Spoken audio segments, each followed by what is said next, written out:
gon' give them what they came for. We gon' take it up from last year. Shoot on my shot, boy, I'm long range. Me and the team on the same thing. Stayed down, never switched up. Only thing changed was the game.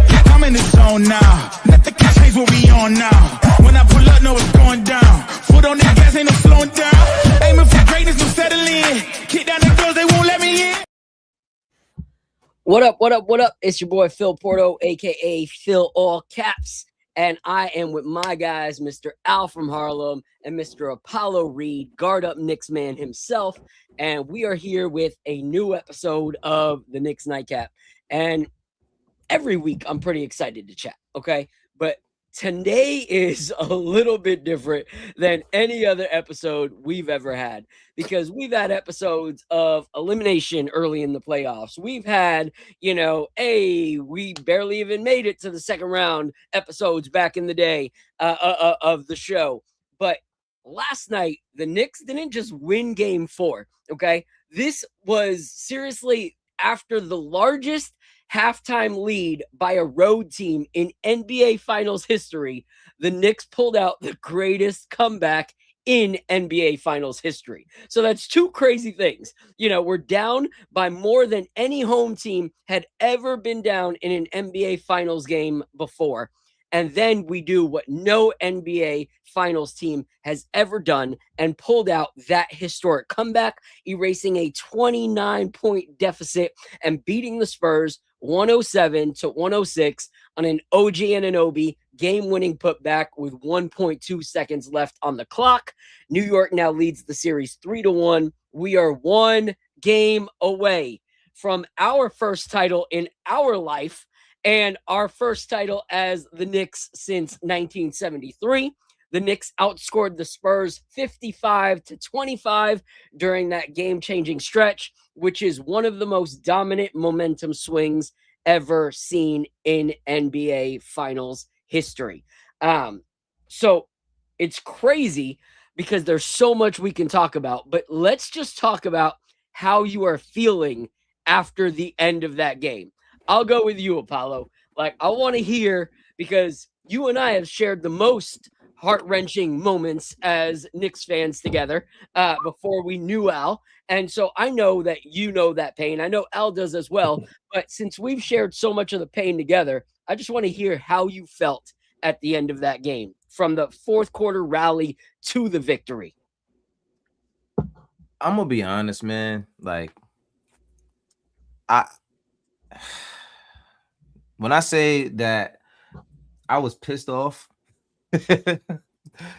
at a certain part of that game, I was livid. I was mad. We go down 29. They're making every shot, and I'm just like, yeah, this one's over. And I'm watching it with my wife and my oldest son at the time. And I said to my wife, I'm like, listen, if there's one team that can come back from 29, it's this team. I said, but I don't know about the energy today. I'm not sure about this one. So, I wasn't happy about that. But my son goes to sleep, and my younger son comes down later on in the fourth, and he watched the rest with us. And I'm just watching them chop down this lead, and I couldn't even get excited because I didn't want to get myself wrapped up in the game and then get disappointed if they didn't win. Not that I didn't have faith, but I just wasn't going to get excited. You know what I mean? I couldn't handle that. I was already taking deep breaths and doing meditation techniques and all that. I was just trying to stay calm.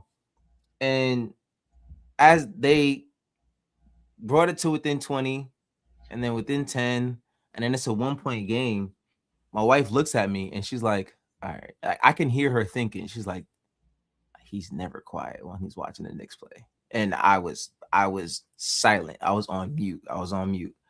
But when OG tipped in that shot, I lost it. I lost my mind. And I admit, I don't like mixing sports and religion because I don't think it's fair. When Wembanyama had the nuns at the game and they were praying for him, I'm like, that's not fair. You can't like.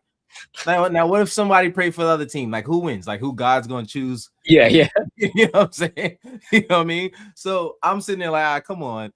But I kid you not, I was over there with my hands together. I'm like, God, please, whatever you can do, make these dudes play their best brand of basketball.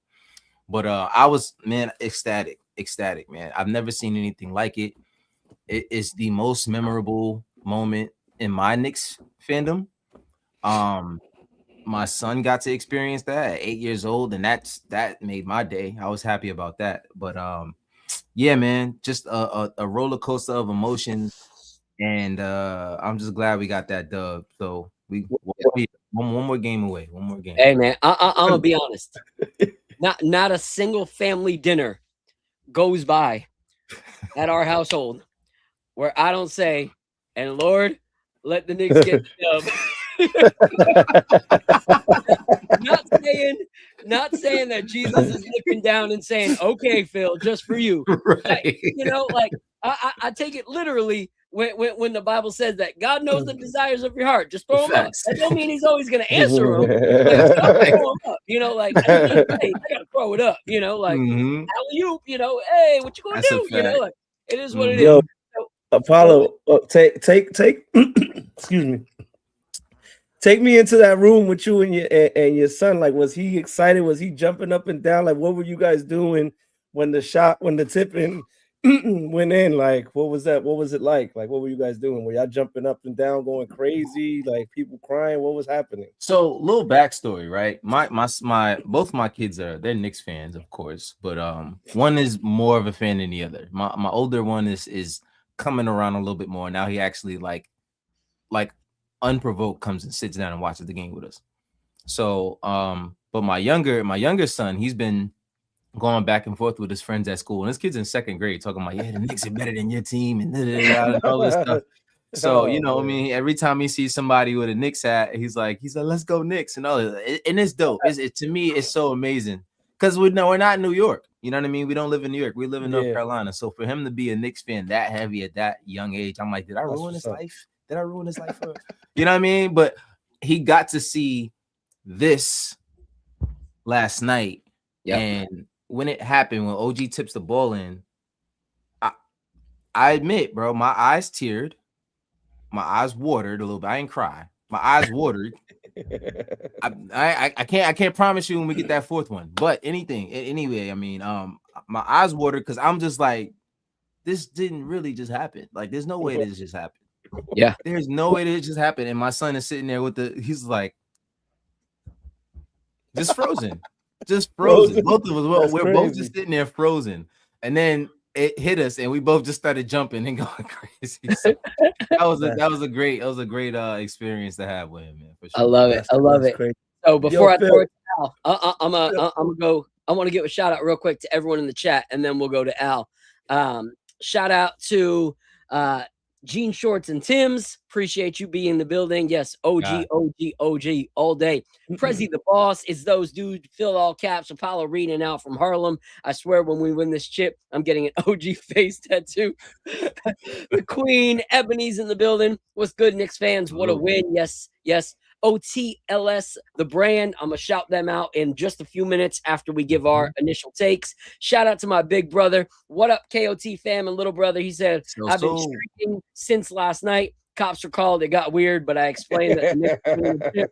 Let's go, Knicks. You stupid. Shout out to Danny Landis in the building. Still pumped from last night. I said to everyone when they cut it to 10 that it was back and we would come back and win. That's a facts. Shout out right here to Judo Constant. Let's go, Knicks. Appreciate you being in the building. What were you about to say, Al? I kind of wanted you to go next because one of my favorite like parts of this run has been, watching these games with Phil and his family and his boys and watching the joy on their faces when the Knicks win. Sunny. So I wanted to go into your room and how you guys were celebrating, what your boys were doing, because I'm super interested in that part. Yeah, so we were watching the game at first at the watch party with Al. Unfortunately, there was someone there that was just not a classy human being. Was very rude and disrespectful to my wife while I was out filming. and to my boys. So they were like, we're done, we're bouncing. I confronted the guy. He had his whole little like goon squad there. And they were just mad disrespectful. And you know, I was like, all right, I'm about to like completely step out of my following Jesus phase, and I'm about to go back to my old ways if I stay here. So I looked at Al. I said, bro, this dude is pushing it. I gotta bounce. You know, like my family comes first. This is not going to end well. So I decided to just peace out.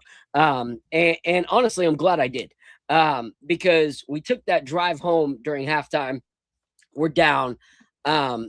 And I ended up having one of the greatest, well, no, straight up the greatest Knicks experience of my lifetime with my wife and kids in that third and fourth quarter. It's just us. We're home, the four of us in our living room. Kind of had to shake off the bad vibes from the watch party, to be honest. Like, it took the whole ride home, me talking to my wife, talking to the kids, trying to just process it all. Like, dang, you know, like me and Al are putting in, you know, to this thing, trying to build something great with these people. And this is the outcome. And so we get home, we're finally shaking it off. We're just like, all right, let's just watch the game. Let's just have fun. And we're down, you know, 29 points. And I'm like, bro, what is happening? Like, this is insane. And so I'm just like feeling a little bit deflated. I'm making rice and cookies late at night, like things that I have not been eating on carnivore diet. And I'm just like, whatever, I'm going to eat my feelings of the whole night, you know, like this is ridiculous. And it's my boys who are like, Dad, come on. Like, we got this. Don't lose hope, Dad. Don't lose hope. Get out of here. Oh like, my God. Yo, Jonah and Miles are straight up like, Dad, don't lose hope. Don't lose hope. And I'm like, man. All right. And they're like, you know, we're gonna get it back. You know, one thing you always say, Dad, is if we're down 15, you know, we're still gonna win. We're gonna get to 15. And I'm like, all right. So I'm trying to be optimistic with my boys. And then all of a sudden, the tides start changing. OG 3-pointer, JB drive, Jose Alvarado spin, drive, 3. This happens, that happens. Stop here, stop there. Defense that we didn't see in the first. And our family is just jumping around like crazy, freaking out every single play, dapping each other up, hugging each other. My wife's going nuts. Like, my wife likes watching the Knicks, but she didn't grow up watching basketball. She didn't grow up in New York. She didn't grow up a Knicks fan, you know? So like this season has been like her transition into trying to be supportive of the Knicks and me. Like many seasons before, she'll like watch it with me, but like this was her really becoming part of it, you know, and like really enjoying it for herself. And so she's like freaking out. She's like getting up. We're all throwing up the Jalen every 3 that he makes. Like, it was just crazy. And then Josh Hart misses that layup. Oh, and our man. My gosh. We're all looking at each other. We're all like, oh my gosh, like this is crazy. And the Jalen shot goes up. We're all like this. He misses, our hearts sink.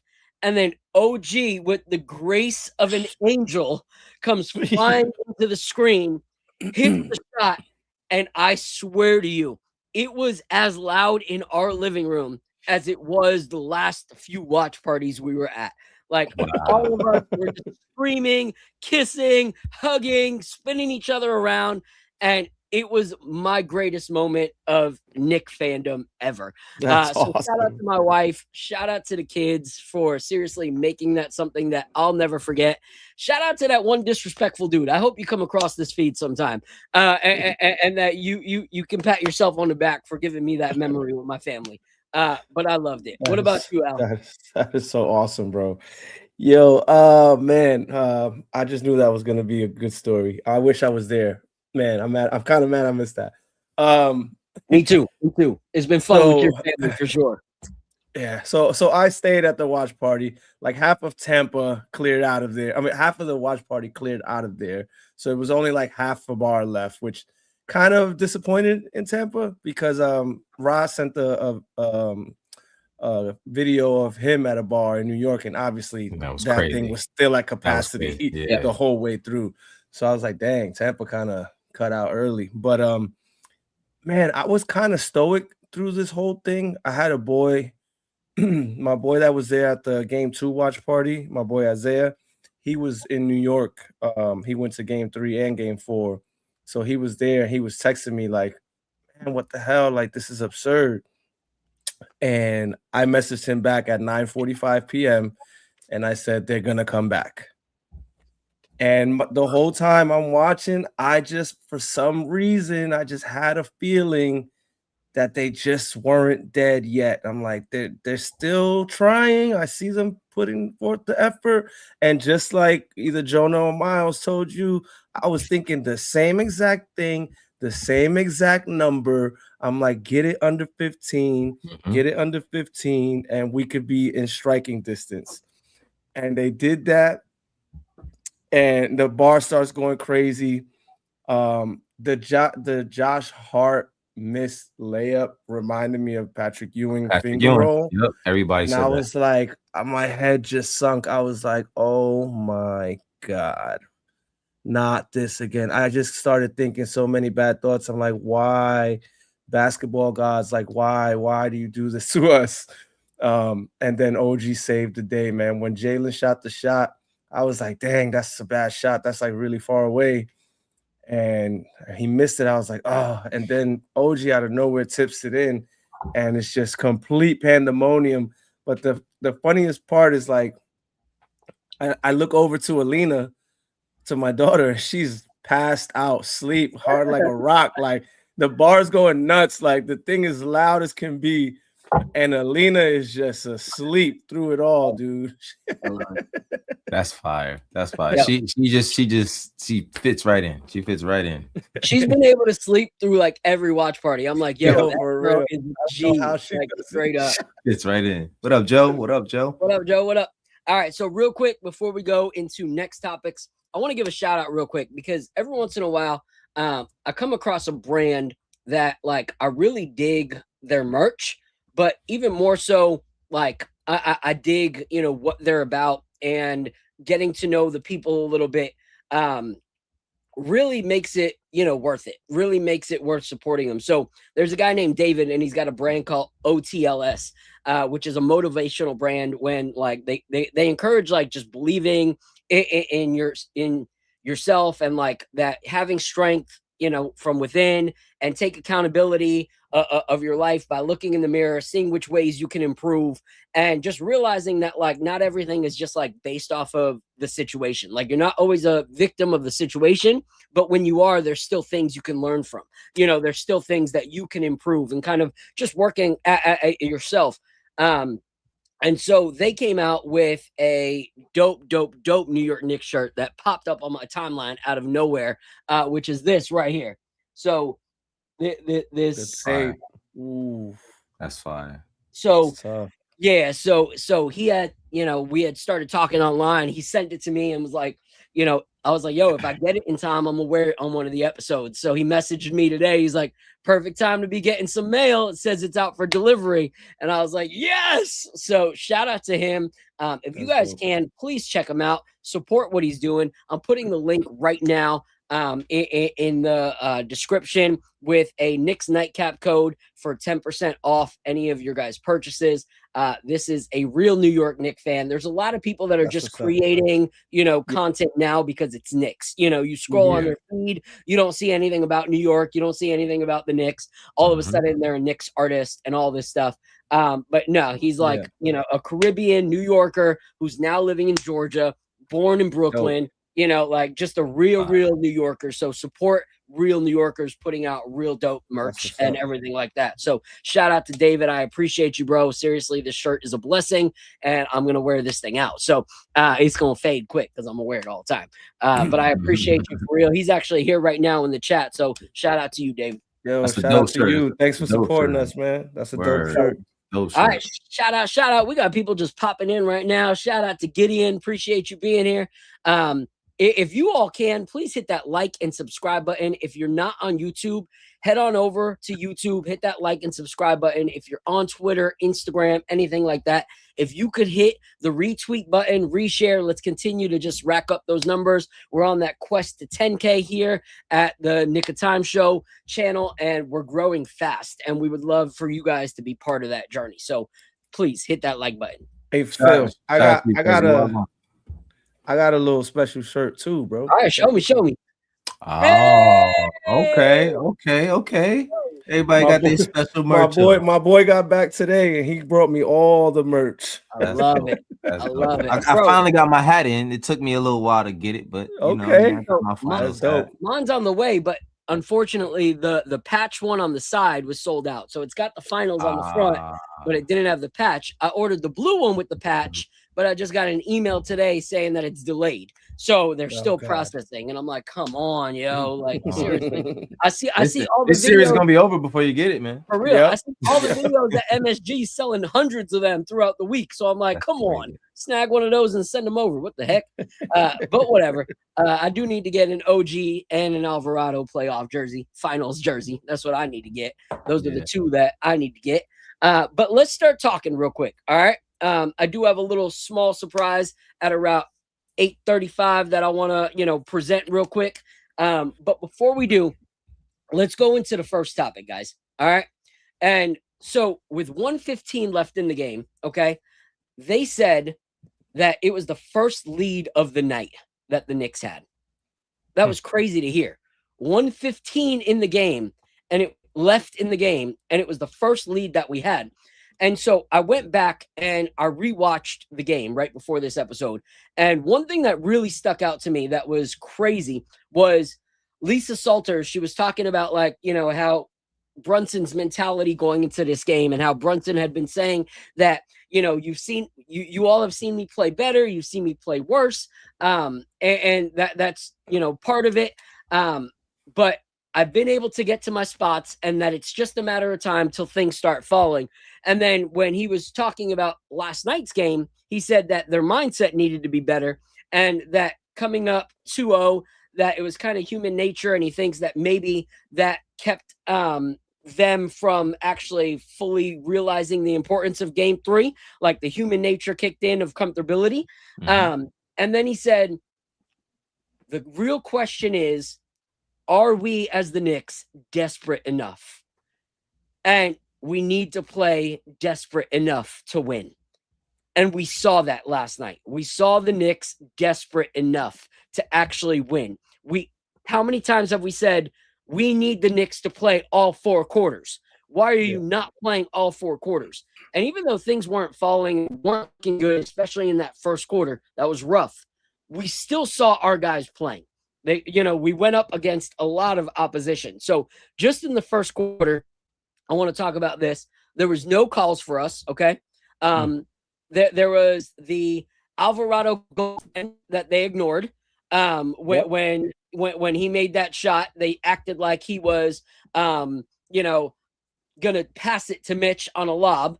But one thing that you would hear, from Jefferson, which when you start hearing Jefferson back up the Knicks and a bad call against the Knicks, it was a bad call. He straight up said Alvarado had his eyes on the rim the whole time. He didn't even look and see Mitch coming from the side. His eyes were on the rim the whole time. That should have been, the call. So Wemby easily, then when they called the 2 fouls on Cat, Jefferson was saying Wemby easily could have gotten his arm out from underneath Cat. But you see him continue to raise it so it looks like Cat is holding him, and that shouldn't have been called a foul. Another thing against us. And then Wemby, that putback where it was still on the rim and they allowed him to touch it and put it back in. It was just call after call after call. The Luke Cornett goaltend. Yep. It was just call after call. On top of the fact that we had 4 turnovers, they had none in that first quarter. Also, they shot 65% and we shot 29% in that first quarter. And from 3, they made 6 in that first quarter and we made 2. So it was kind of like everything was against us in that first quarter. And it was a very big mountain to climb. But I want to talk about how that mountain got climbed throughout the game. And one thing I want to talk about first, and I'm going to give a shout out to my guy, Ra. This whole segment is for you. I love you, Ra. This segment is yours. All right. I title this, Ra, this is for you. All love. I want to talk about Mike Brown and his adjustment masterclass, the defensive pressure increase that we saw that he put, and then Knicks starting trapping and speeding up the Spurs guards, and all the things that did, because he ended up playing 12 players in an NBA Finals game yesterday. That's crazy. Like, to go from one season of 7 to 12 in a finals game is crazy. So Mike Brown did so many things. So where can we give flowers to Mike Brown, Al? I'll go with you first. Well, I mean, the biggest flowers that he has to get is for playing, Jose Alvarado, man. Because starting in game 2, you saw the Spurs increase their ball pressure. Like, they were just hounding not just Brunson, it was anyone that was bringing the ball up, because there was a lot of discourse around, get Brunson off ball, and that may sound good, but when he was getting off ball, whoever he was passing the ball to was getting an extreme amount of pressure, and they were kind of folding under that pressure. Like, Mikal couldn't handle the pressure. Josh is a little bit better, but also not the best ball handler in that scenario. And it was during game 2, I believe in the first quarter, that I texted group chat, and it was kind of a crazy idea because these two guys are really small. I said, I think we might have to see Brunson and Alvarado play together, because they're the only ones that could really handle the rock. And in game 4, that, to me, that's what really won us the game. Like, obviously OG had his moment, but if Alvarado wasn't put into play, like, I think he took Mikal's minutes. If he wasn't in there, I don't think we win this game, guys. I really don't think we win this game. So that was a key adjustment to me. So I agree with you completely. I think that was the adjustment of the game. And we're going to have a whole Alvarado section right after this. So we're going to be able to bounce off all the things we saw from Alvarado, because to me, like you, I think that if we don't spend a good portion of this episode talking about Alvarado, it's a huge disservice to what we saw last night. So Apollo, what is something else that you could give flowers to from what you saw from Mike Brown? I mean, is this, when you're down 25 plus points, like, you got to throw everything at the wall. You know what I mean? You got to try things. And that's one thing that I continue to give him credit for, for doing. He did it in the game we were down by 22 to Cleveland. He's not going to just stick with what he's been doing because it worked in the past. You know what I mean? He's going to try whatever he has there. You saw Jeremy Sochan out there for a little while. You know what I mean? You saw Huck Porty out there. Of course, most of those minutes were to, just put a body on Wemby, but I think the Sochan minutes, I think those had a little bit more of a strategic thing to it, because I know how Jeremy feels about that team still. You know what I mean? I think that he was going to take pride in guarding Wemby more than, any other guy he would have just thrown in there at that point. Of course, we wouldn't have been in that situation if Cat wasn't in foul trouble. If they weren't going to, keep putting Mitch on the line with the hacker Mitch, So the fact that they were down by so much and he just continued to stay even keeled and just trust in the players that are there, man. It's something that you don't really see that often, especially from where we came from last year. And seeing, the lineups that were played. I think, like you said, he played 12 guys and he stuck with Deuce. He was trying to get the best out of Deuce. Deuce, I'm sure we'll talk about Deuce a little bit later. But I just wish that Deuce could have hit one of those shots. I think it would have been, the crowd would have went crazy if Deuce would have just hit one of those Deuce shots. Yeah, that would have been great. But shout out to Mike Brown for trusting in these guys and just staying with what works. You know what I'm saying? In terms of, I'm going to try these tactics, different guys, different schemes, because at the end of the day, you're down by 29. What do you have to lose? Yeah. No, I agree. Yeah. You know, what one thing you brought up was the Sohan Huck minutes. And before we go into an Alvarado segment, I'm going to talk about this real quick and then let Al talk real quick about a few other things that popped into his mind. But it is so important for those Huck and Sohan minutes. We haven't really seen those guys in the other series because we didn't really need them. You know, like, let's be honest. We didn't need them in most of these series. But this is where you have a flexible coach who realizes the situation. He could have continued and said, okay, well, Cat or Mitch have to be out there, because that would have been something we would have saw, you know, like just a bounce back of forth last playoffs of those two guys, regardless of the foul situation, regardless of the Hack-a-Mitch situation. But when you're down that far, you can't allow a Hack-a-Mitch situation. Like you are down 20 plus points. The last thing you want is the clock to stop and 2 missed free throws. Maybe 1 if you're lucky, you know, like you just can't have the deficit continue. And we saw that even though those weren't fouls that needed or should have been called on Cat, that's how the whistle was going. The whistle was what it's been all series in opposition to the New York Knicks. So Mike Brown made a genius decision and said, okay, I have 2 guys that can put a body on Wemby, can put a body on Cornette, and they could be aggressive defensively. And if they get in foul trouble, it does not affect us. These are just, you know, stowaway minutes till we can bring Cat or Mitch back. Because Mitch was exhausted. You saw him huffing and puffing, you know, he was huffing and puffing, bent over, like he could not continue.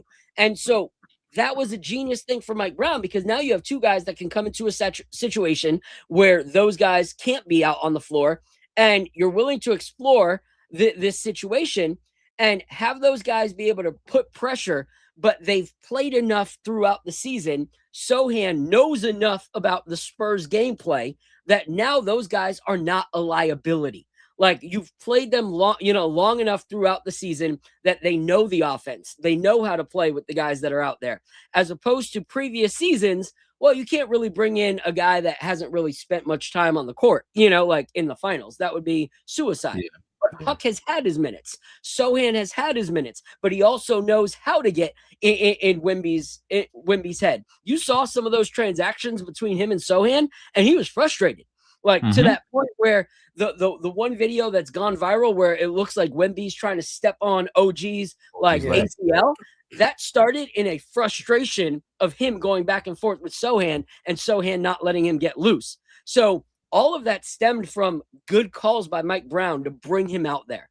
So what is your thoughts, Al? And then we're going to go into this little segue thing that I have backstage.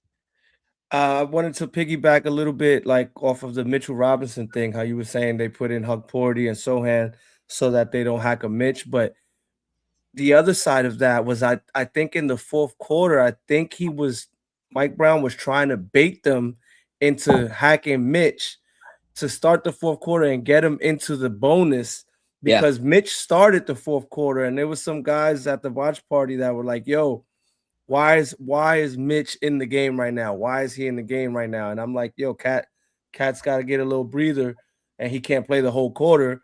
And maybe he's trying to bait him into getting him into the bonus. So I thought that was kind of slick. And then I just thought the minutes distribution was spot on. Like he tried McBride, he didn't have it. He pulled him. He only played 7 minutes. He tried Clarkson. He got us 2 points. He didn't really have it either. He pulled him, right? And then he leaned in on the guys that did have it going. Like Brunson had it going. He played 44 minutes. OG had it going. He played 41 minutes. Like he leaned in where he needed to lean in. And then he was trying to see if anyone else, you know, had it going.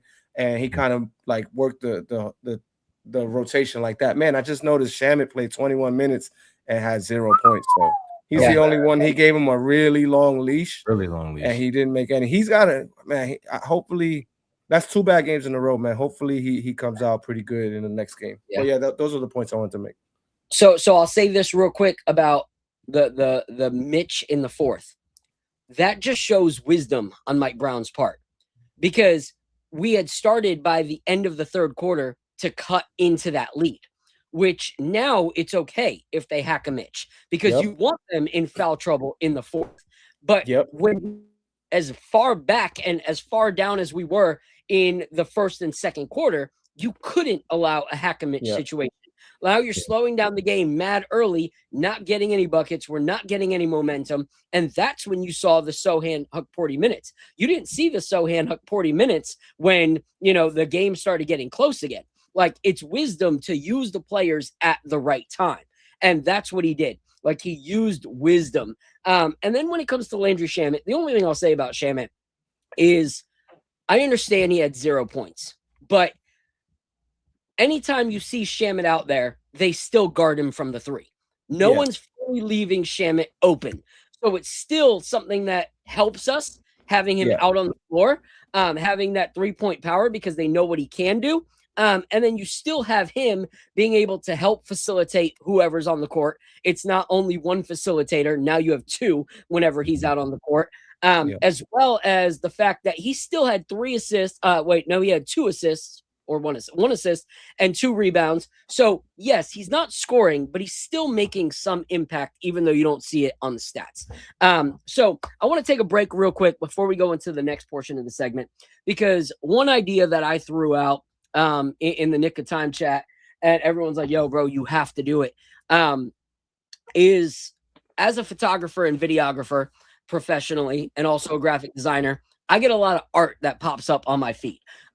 Especially like within the New York Knicks fan base. It's like art galore. So I have a whole folder of just like my favorite art pieces from within the New York Knicks community, whether it's music, graphic design, painting, dancing, rap, whatever. It doesn't matter. I have a huge catalog because I just love how creative our fan base is.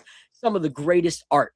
And so a few weeks ago, I was on my feed and an artist popped up. And I saw something crazy and I was like, no way is that actually happening. And so like, I reached out to her. I was like, I want to highlight you. Like, I just want to highlight you on the show. Like, she's like, I don't really do the camera thing. I said, 10 minutes, just give me like 10 minutes. I just want to plug you because I think you're a very unique artist. And I think it's really, really dope. So this is a little series that I'm doing called The Heart of the New York Knicks, where we're going to highlight different artists within the community. And so I want to show the video that got me stoked on this artist, because I think it's really, really worth highlighting. And I think you guys would enjoy the art as well. So where's it at? Boom. All right. So I'm going to try to make this big. Is that big? Can y'all see that? Yeah. All right. So her name is Annie, and she seems really, really sweet. So I'm going to find out right now. But here we go. Oh, hold on.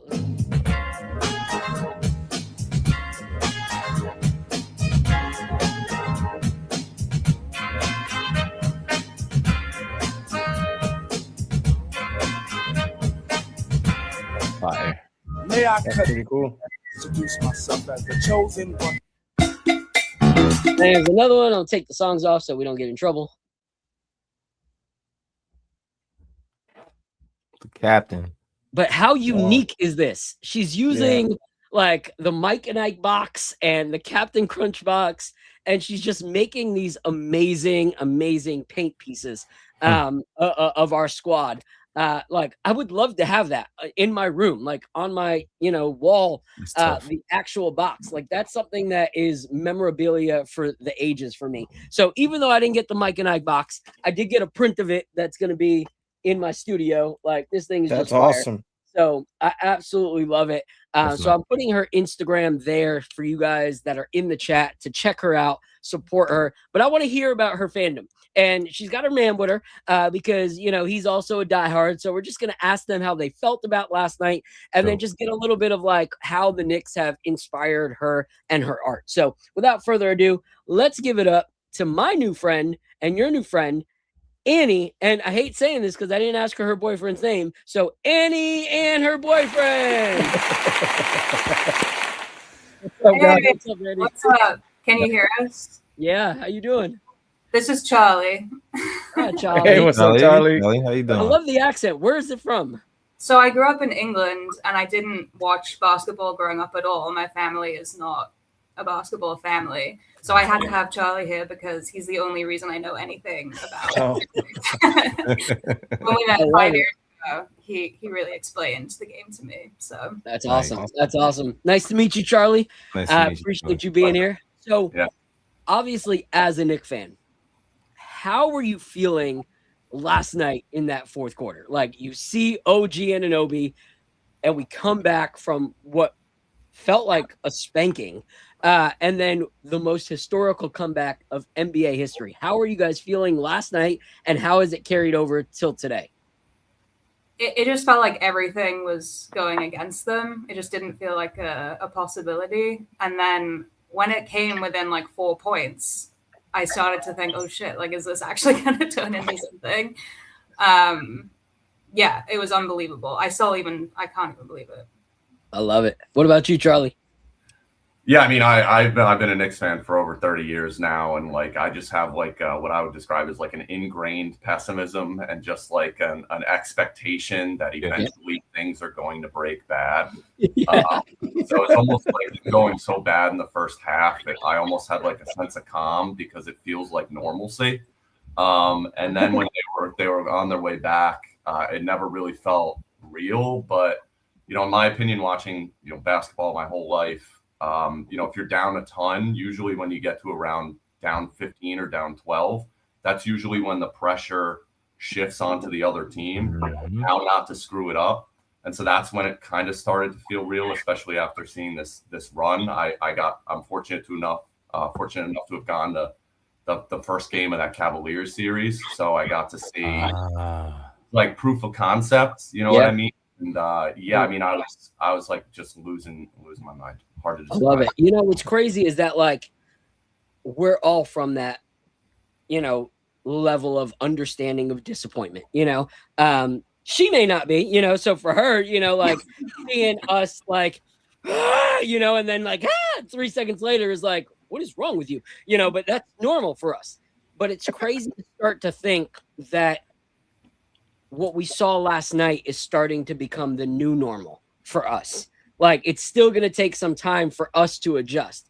But like I was telling these guys, my boys have really come into fandom over the past 2 years, and so they are seeing the New York Knicks kind of be the comeback kids, and so in that third quarter, it was my 5-year-old and my 8-year-old going, Dad, it's all right. You always said if we can get back through 15, we're going to be good. We're going to get to 15, and they're like pulling me off the edge of the cliff. So it's crazy to think that is that's their normal now.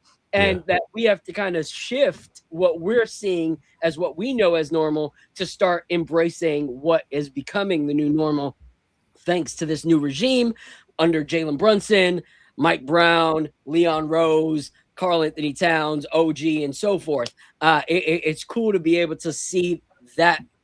It's kind of like when you have a record and the lines are what that music is, but as soon as there's anything that changes in that line, the complete song is different. It's altered. So like we have to get used to the fact that the record lines are changing, and then it's going to be a completely different song for us.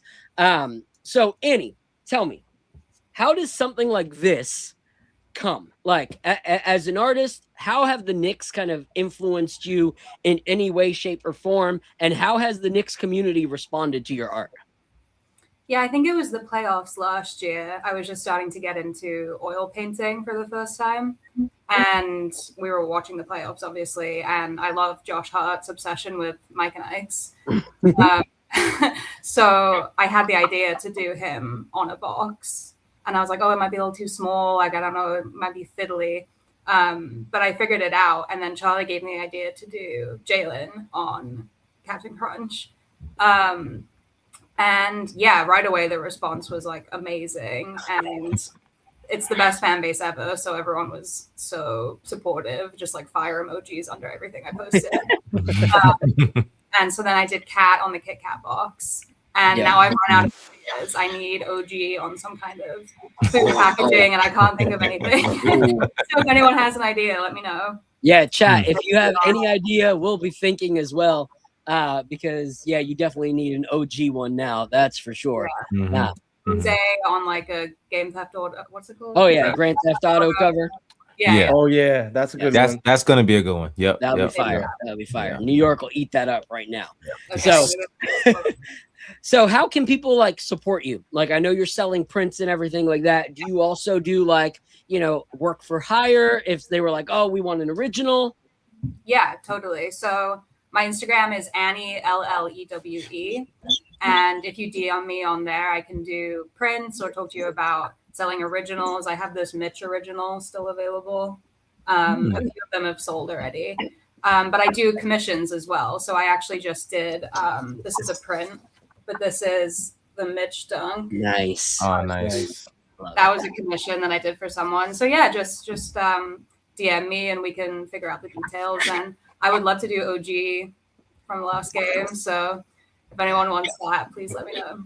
Yes, that would be amazing. Well, we appreciate you. We will continue to support you guys.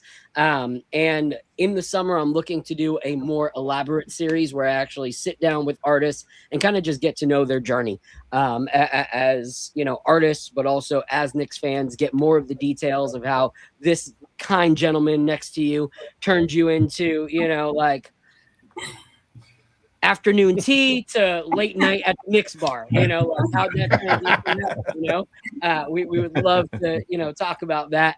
But I appreciate you guys. I know at first you were like, I don't really do this kind of thing, but so I appreciate you taking the time and allowing us to be the ones that you did it with.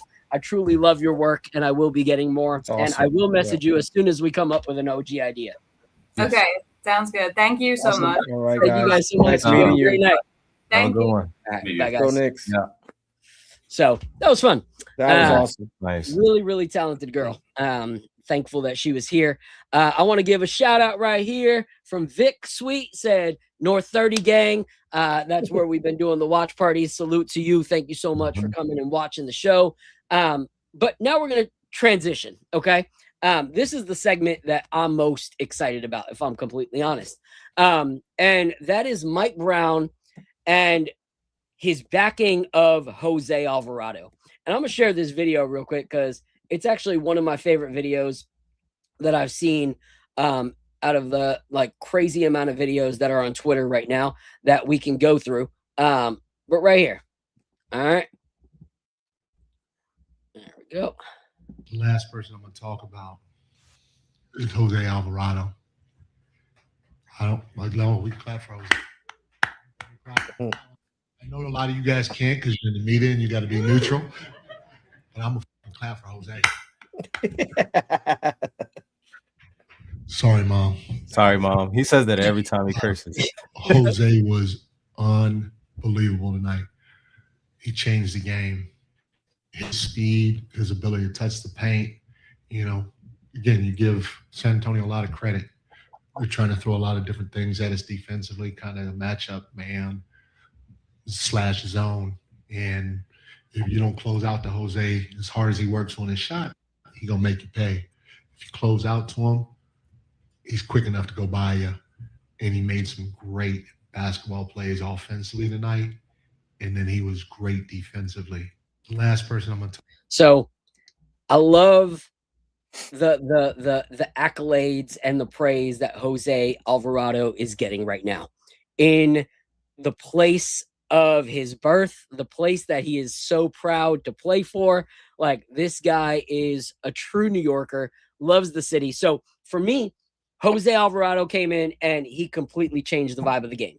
Like, if you watch any of the KOT or Nightcap shows over the past few weeks, like my player to watch, my spark plug, my Energizer Bunny, the guy that I said is the jumper cables, that's Jose Alvarado.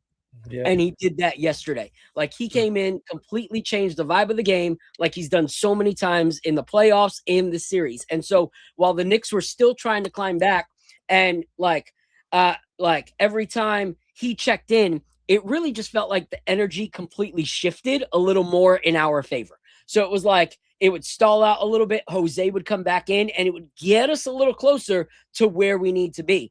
And that was a huge factor for the way that things went. So he was flying around on defense. He was picking up guys full court. And that to me is one of the biggest things. You see how San Antonio started to crumble under his full court pressure defense and exhausting and harassing those guards that went so freely in the first quarter.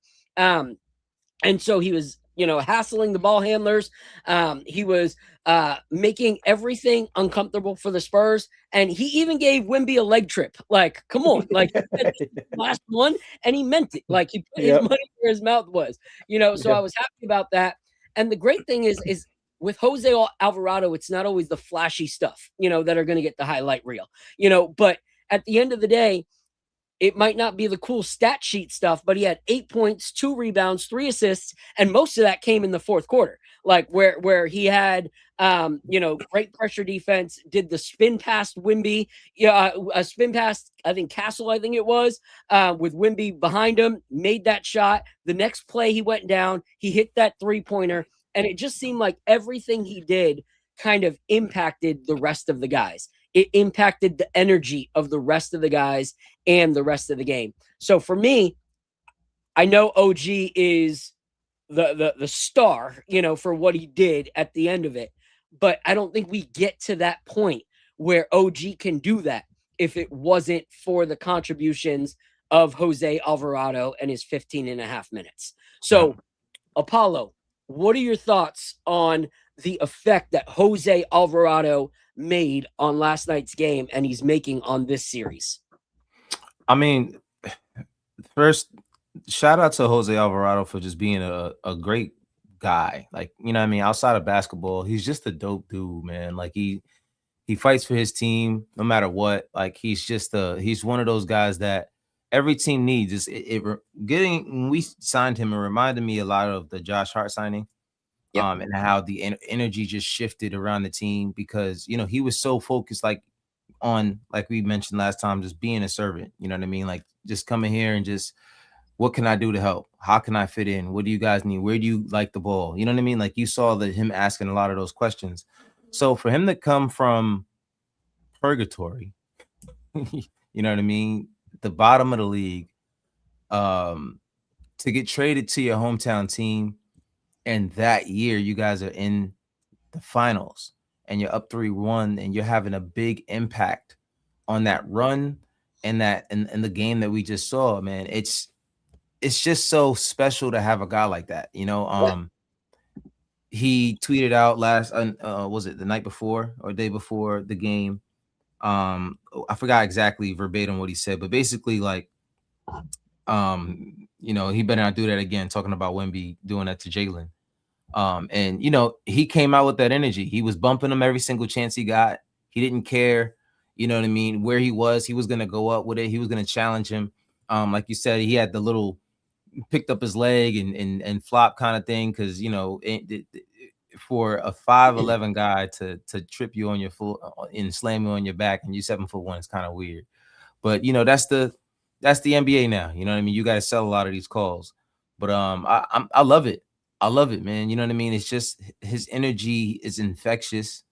I just really want him to get one in New York. I actually saw you. I sent you the link of after the game when Shamit goes up to him. He said, "You changed the effing game." Oh yeah. Yeah, you know what I mean? He said, "You changed the effing game," and you just see it in Jose's eyes, man. He's just yelling because he's like, it's almost unreal. Like this is a monumental, historic game, and he's part of New York Knicks history. You know what I mean? And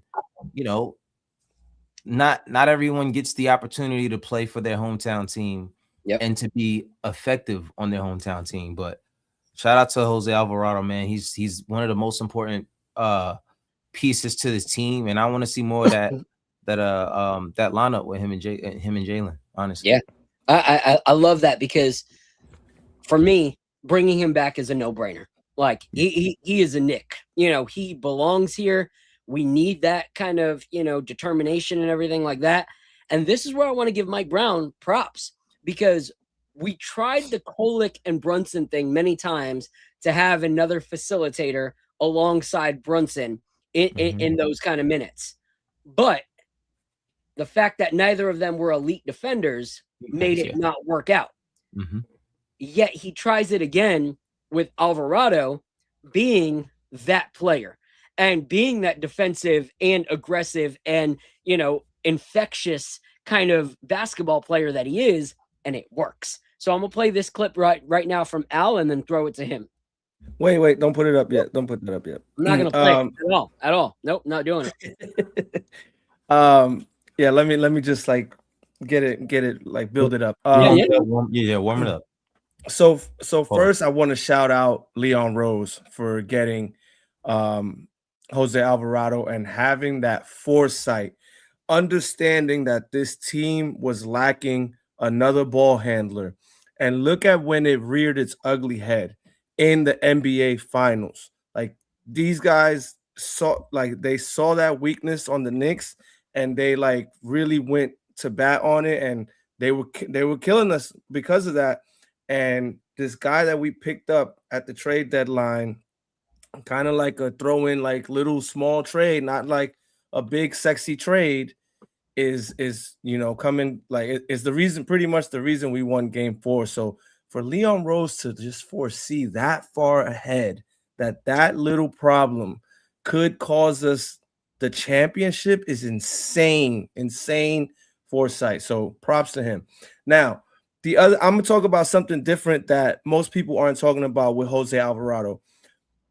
When this series started, I said if we can effectively drag Wemby out of the paint, we win the series, right? So for the majority of this game, Wemby was camped out in the paint. It was really hard for us to get going. When Alvarado got in the game, Alvarado was in the game in the fourth quarter with Josh Hart. Wemby was not cheating off of Josh Hart. He was cheating off of Alvarado. And what Alvarado did really, really good was setting that guard-to-guard screen. So now he's setting a screen for Brunson, which drags Wemby out of the paint. And now everything else opens up because Wemby's no longer in the paint. So I got this clip for you, and I want you guys to watch this. This was amazing. Like, this is the unheralded. This is what most fans don't even realize happened. So pay attention to this. Yeah. All right. Here we go. Yep. This is where he cuts. One of the reasons why is because they don't respect him. In this, Alvarado goes into the action. Wemby's going to switch this, and Stephon Castle is going to try and put 2 on the ball right here. But Alvarado does a great job by relocating over here and eventually finds OG Anunoby for a wide open 3-pointer because he utilizes the space that he's what a bounce pass his movement. OG hits one of many threes he had in the fourth quarter, and Alvarado was an absolute game changer, and it started from Mike Brown trusting him in the fourth quarter instead of Mikal Bridges. It was crazy, man. You know what's crazy is what is such a strong suit, and like I said, it might not be on the stat sheet. So many people that are not actual like fans of the game of basketball will look at Alvarado and be like, whatever, good minutes. That's why he only played 15. It was like, no, he played 15 because they were some of the most impactful 15 minutes that any player had last night.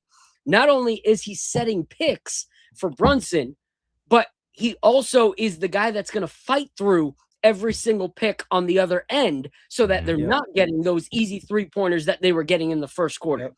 Like, you look at the 3-point shot percentage from some of these guys in the minutes that Alvarado played in, I believe, the second and fourth quarter, and all of a sudden, those 3-point numbers drastically dropped.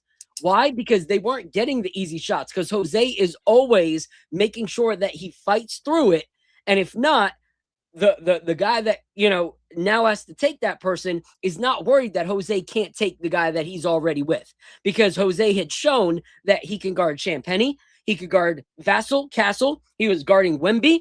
There's no worry that, oh no, now we have to try to figure out how to get back to that guy because Jose can't hold his own. That's not a worry. So the fact that he is a master on the pick and rolls on the offense and the defense is just so beautiful to watch. Like, it's just genius basketball when he's out there. And so I think Mike Brown, taking Mikal's minutes, taking Josh's minutes, whoever's minutes he had to take, the fact that he was willing to do that showed his confidence in what Alvarado could do. And Alvarado's the player that never makes you like regret that choice. Hey, I love this comment from Too Tall 886. Yeah. Wemby DPOOOY getting hunted on switches was priceless. Yep. Yes, it was, my friend. Yes, it was. Crazy. That's a crazy thought. So real quick, I want to give a shout out real quick. We got a super chat right now from Judo Constant, $20 gracious super chat. Thank you so much for backing us and believing what we're doing here over at the KOT network. Seriously helps us. Did he not say anything? Everything like that. Nah, he just wanted to give us some money. Just gave us Judo, appreciate it, man. If you wanted to say something, type it in the chat. We'll say whatever you want to say, Judo. We appreciate you, like for real. Shout out to everyone that's been coming in. My brother from another mother, the Latin assassin himself, Mr. Lee Escobedo, killing it on the Substacks. So if you're intellectually inclined and not everything has to be a scroll for you, log on to Substack, subscribe to what he's doing. Some of the best articles you're going to find online about the New York Knicks. Shout out right here. Too Tall. Appreciate you so much. Craig's in the building. He said Wemby camping in the paint is over. More guard to guard pick and rolls. Facts. So appreciate you so much. So let's end the Alvarado segment with this. Because I love this video. It made me extremely happy to watch. I was cracking up when I watched it. So here we go. All right. Here we go. With the sound. Yeah, there you go. Played with a lot of guards. What's special about Jose? This part is funny. I mean, it's tough for me to be a Dominican talking about a Puerto Rican like but he's I knew that he's man, you know, when you talk about somebody who not only lives up to the moment but plays with his emotion and utilizes that to his advantage, that's a rare quality. You know, a lot of times you play with a lot of people and they play with emotion, but it gets the better of them. And for Jose, that emotion is what drives him and makes him take it to another level. He's a special player. You know, his tenacity, his defensive ability, and his offensive ability that I got to see firsthand when D'Lo asked, "Can he shoot?" And I now know he really can shoot. It's special. He has so much to his basketball game that people don't give credit to, and I'm glad at this stage, on a night like this, he was able to show the world what he could do when he's given a chance. And Jose Alvarado clearly told everyone in the world tonight he's a big-time player. That's a Dominican person saying that. I know, right? Save that right there. I love that. I love that video. You know, first, it just shows, you know, the camaraderie of what these guys are, you know, what they're building here. You know, I have not seen that kind of actual chemistry between players in a Knicks organization in a long time. Like, how many times would we see like RJ and Julius side by side and be like, do they, I know they say they're friends, but do they like each other? You know, like it always felt weird, you know? So I love to see what we're building there. But one thing Al and I were talking about is the important statement of him being an emotional player and it not getting the best of him in a bad way, but in a positive way. Like, there were so many times that under the New York lights, we would talk about Julius Randle played so emotional, but it was a bad thing because it cost us something, you know, it cost the team something. But with Jose, he gets those emotions and it's like a moth to a flame. He gravitates to it and like excels. Like, he loves a moth to a flame is a bad example because you get burnt up in it. But I mean, he gravitates to the emotions, but he doesn't get caught up in it. And I love that because isn't that what New York is about? Like, we are passionate about New York, which is why you saw the celebrities, you know, losing their mind because unlike a lot of arenas that the celebrities go because they got a free ticket, these are people that have been invested as Knicks fans and season pass holders for years upon years since we were like kids. You know, they've been on the sidelines. They travel with the team. You know, you saw people, you know, weeping. I saw my people at Knicks Twitter, you know, on the camera at the watch party at Diamante's, like holding each other and crying. You know, like that's New York basketball. You know, like we are all emotionally invested in this. And to see the players are as well, when we had so many years where players were coming merely for a check, not because they really cared about the city, it's actually a really exciting time. What were you gonna say, Al? I can't let the podcast go all the way through without giving props to my guy Fat Joe, man. Because in game 2, Fat Joe did this silly little dance when Wemby was shooting a free throw, and Wemby missed, and the Knicks won by 1, and people were dubbing it the Fat Joe game. And then last night he did it again. And Wemby didn't just miss 1; he missed 2 free throws back to back, man. So shout out to Fat Joe. Fat Joe has single-handedly won us 2 NBA Finals games, bro. Single-handedly. Let's go. Lean back for a second. Lean back. I love it. All right. So real quick, we're not going to talk about the pour yet, but I just want to let everybody know this is the brand right here that'll be on the episode a little later on tonight. This is Sagamore Spirits. And this is their small batch. And this is going to be what we kind of just pour as we talk about this next series. So cheers to y'all. Let's grab a little pour of this small batch right here.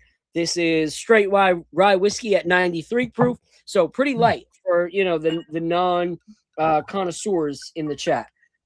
Just a cool light pour. So we'll have that as we talk about the next, segment before we even dive into any whiskey. But the next segment I want to talk about, guys, and we don't have to go into massive detail on it, but with the rise of what we're seeing in Alvarado, and even though like it wasn't as significant last night, but other games have been impactful with the Jordan Clarkson minutes in the finals. Have we seen the last of Deuce?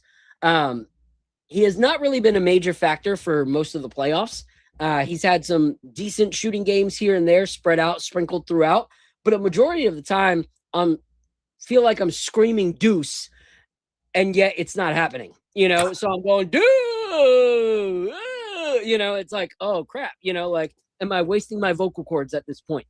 And so I'm then yelling, take him out, put in Clarkson, put in Alvarado, and hear me out, because I don't want people to think that like I don't appreciate Deuce. I like Deuce. I think Deuce is a good basketball player, and I like that he was, farm grown. Like, he's our guy. We drafted him, we brought him. And he's developed in a lot of areas. But I also see that some of the limitations that he had early in his career are still limitations that are holding us back right now. Like, and those limitations can't be ignored for his position, which are like his inability to actually create for himself. Like you saw last night, he would dribble once or twice and then have to come back, because it was like, where are you actually going with those dribbles? Nowhere. Like, you pretty much dribbled to your guy and now you're dribbling back to try to figure out what else can be done. And his inability to facilitate on top of that.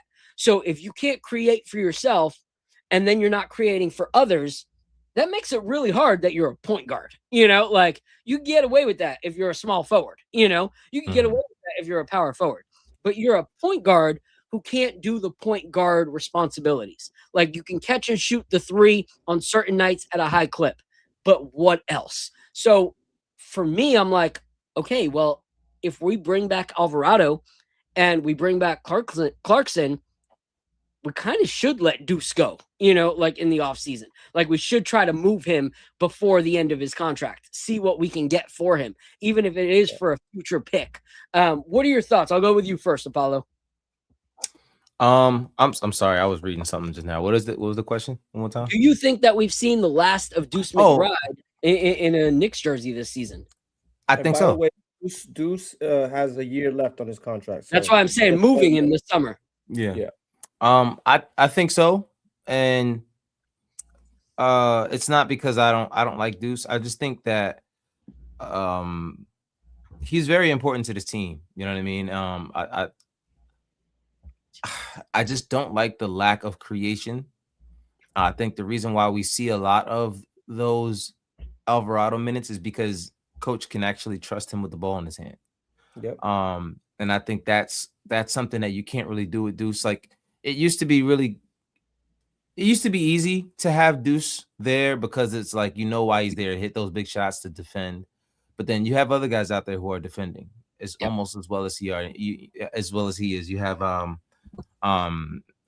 Shamit, even though Shamit's not necessarily shooting really good the past 2 games, but he's a little bit taller. You know what I mean? He can guard taller guys, but he can still guard guards as well. And I think that when you have a guy like that, you have a guy like what's the other guy I'm talking about? Anyway, regardless, I think the reason why I can say for sure, in my opinion, that I think this will be the last time Deuce will be in a Knicks jersey is just simply because of the fact that it's hard to really play him in a lot of situations if he's not hitting his shot.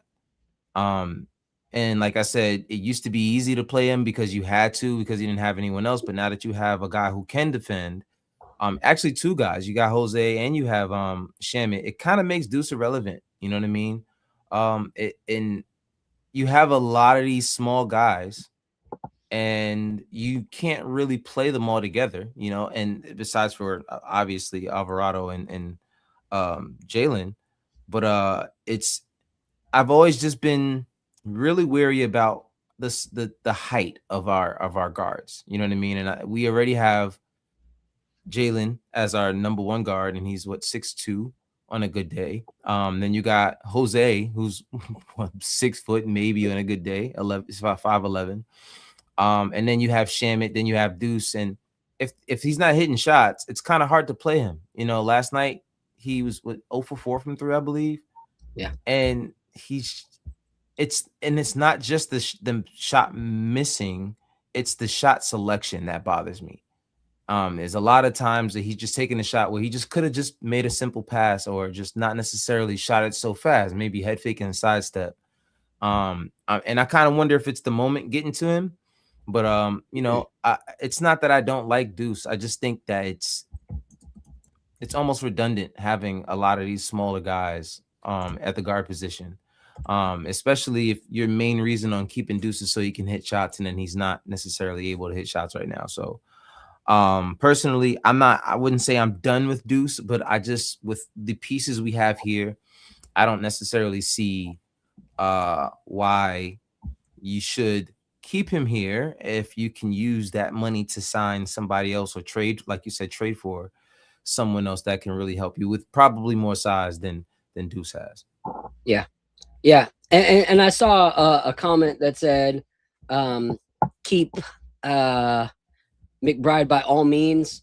And that was Vic. Vic, I'd love to know, besides you said he has a good contract, like what would be your reasons for it? I think the reason that I would say maybe move from him is because he's such a great contract right now. Right. Like Exactly. we can get something, from another team. We can get a potential, pick for another draft because his contract is so great that a team thinks we can buy in low right now and see if he's the right fit for us.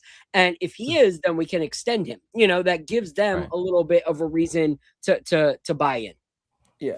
He's going to get traded. There's no ifs, ands, or buts about that. He's going to get traded because in the summer he becomes extension eligible and he wants the bag because he has such a small contract. And he does deserve more money than what he's making now. Yeah. I just don't think we need to give it to him. Yep. The way our roster is constructed. So the Knicks should totally look to, package him up and get something good in return because, like Phil said, he does have a good contract. I did see another comment that said Deuce shot 40%. He just had 40% from 3. He just had a bad night. No, he's having a bad series. He's shot 3 for 15 from 3 this series. That's 20%. He's shooting from 3. That's horrible. Like that's really bad. So he's not shooting well. And like you said, if he's not knocking down his shots, he's not facilitating the offense, and he's also struggling on defense because there was a point in the game when somebody scored over Deuce, and I looked over to Phil, and I just went like this, like he's too little. Yeah, he's too little. Yeah, and I think that was Castle. Yeah. Castle did that to him. So I'm just like, look, I think he would be if he was paired with like a big lead guard like Luka or even he can get minutes with like a Jokic that runs point, right? Like he could do well on teams like that have like a big point guard, if you will. That's what, but we don't have that here, right? We have Jalen, so it doesn't make it's like a clumsy fit for him. I've been said that about Deuce, but I think now people are starting to see it for what it's worth, and you know, Shamit does a just as equally good a job as he does, and then next year we should have Diawara contributing significant minutes too, right? And Kolek can help, as the backup third string guard or break glass guard if we need somebody to come in after that. So I know people are bringing up like certain games, that he rose, and I understand that. But at the end of the day, we're going to have to keep the same measuring stick we kept for all players. Like, how do you show up in the playoffs when we need you? I think that was one of the things with Emmanuel Quickly that we said, where Emmanuel had a great series. A great season. He wanted the bag and didn't deliver in the playoffs. And we were like, you can't continue to want the same bag after a rough playoff performance and think just because your regular season performance was good, like that you still deserve it in spite of your playoff performance. Because if we look, Deuce McBride in the 2026 playoffs, yes, he's had some good games, but he's averaging like 6 points a game. So at the end of the day, are you really giving a huge contract to 6 points a game? 5.3 points a game in that Cleveland series. And for his career in the playoffs, he averages 6.5 points. He has not been a playoff riser.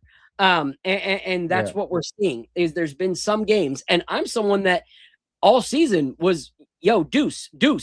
I love Deuce, But at the end of the day, I have to see okay, what about moving forward? What about moving forward makes me go, yep, we need that.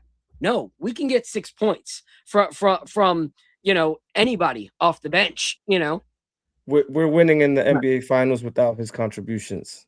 Exactly. That kind of says it. And I just wanted to add too, it's not, and to me, for me personally, it's less about his play. Like people talk about how many shots he's hit and all that. That's fine. It's not his play is the reason why I think it would be easy to move him. It's more because of the cluster of small guards we have on our team. Mixed with the fact that his contract can actually get us someone of some value that can actually help this team continue to get better. Because if you're going to play Alvarado, as we're starting to see, coach likes Alvarado. He's going to get those minutes over Deuce. That's what it's unfortunately he has lost that spot in the rotation to Alvarado. At this point, I think it behooves us to go find someone who can actually fit in a different rotation spot, probably a wing who has a wider wingspan or something like that. Exactly. So, something that's just not as clunky to have all of those small guards where you have 2 or 3 games where Deuce is only getting 5 minutes because Alvarado's playing well or Shamit is playing well. And that's really where I'm coming from my point as well. I think Deuce could go out and hit 5 threes on Saturday, and I think what we're saying still sticks. Like he's still gonna be someone that they're gonna look to move. Yeah. All right, I'm gonna highlight this comment right here. I'll answer this.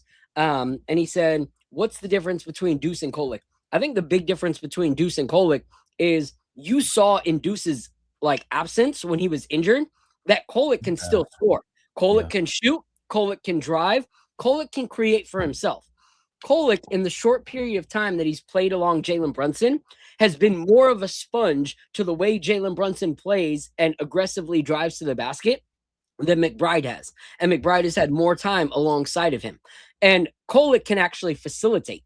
Kolek was leading us in assists when Brunson was out and then when McBride was out.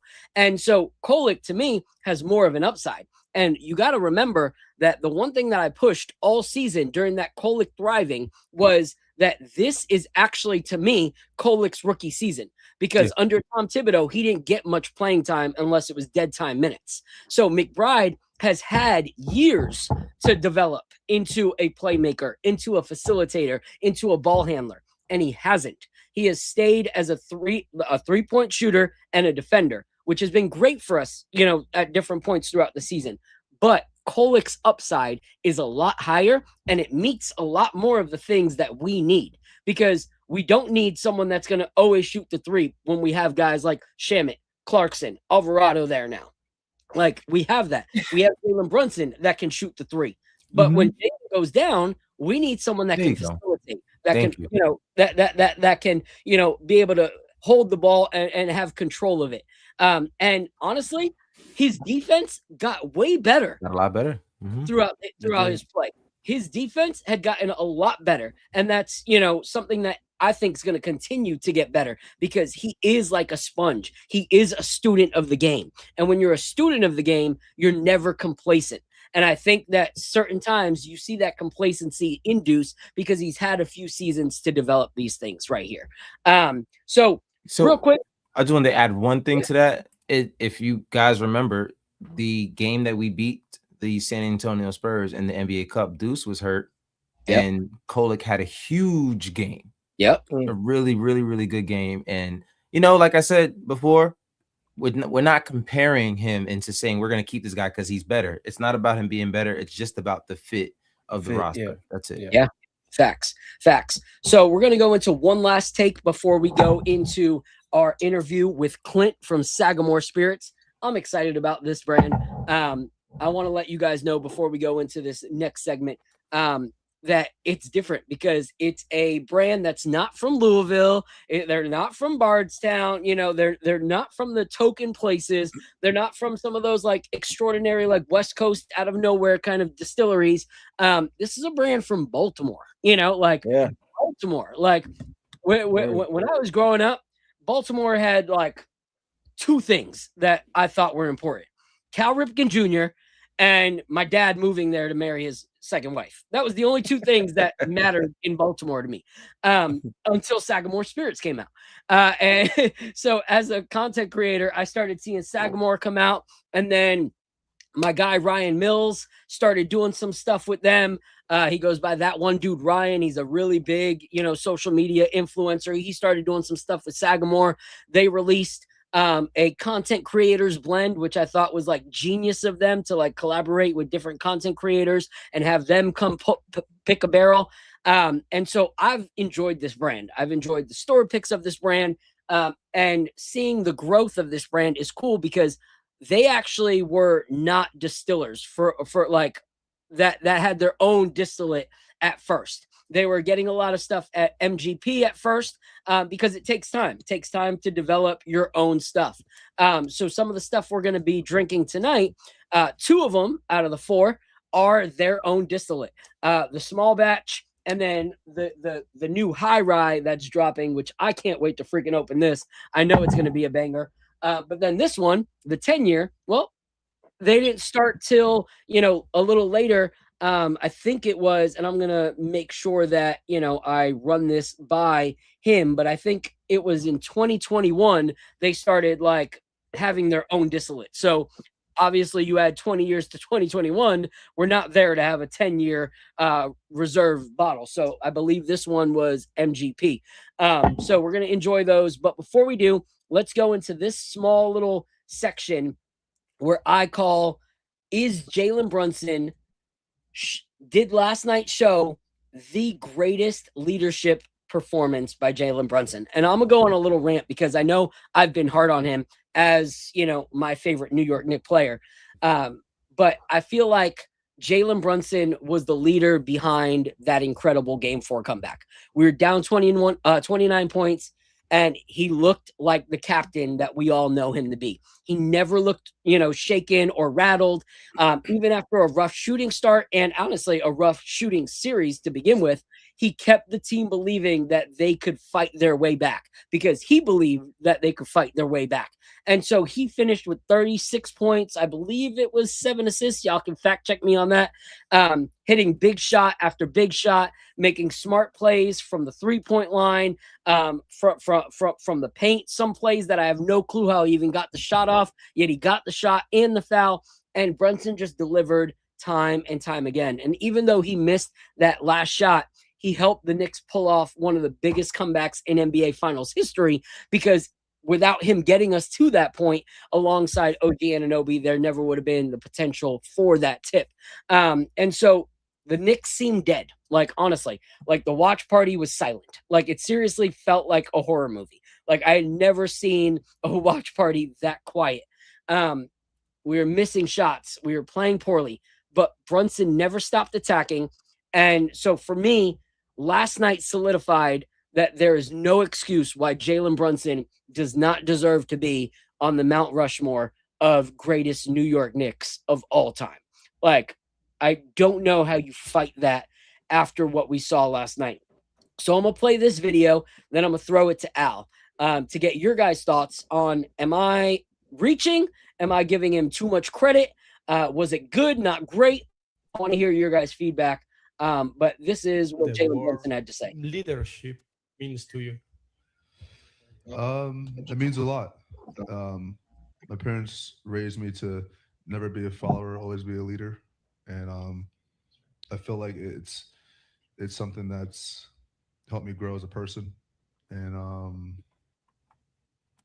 it's a role I enjoy having. I enjoy trying to set the table. I enjoy being able to lead by example and lead vocally as well. But it's the chemistry with my teammates that allows me to do so. What does the word?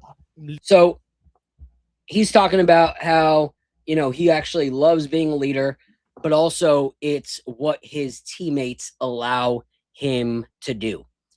And I love that, because leadership is not something that you just get, you know, like it has to kind of be earned.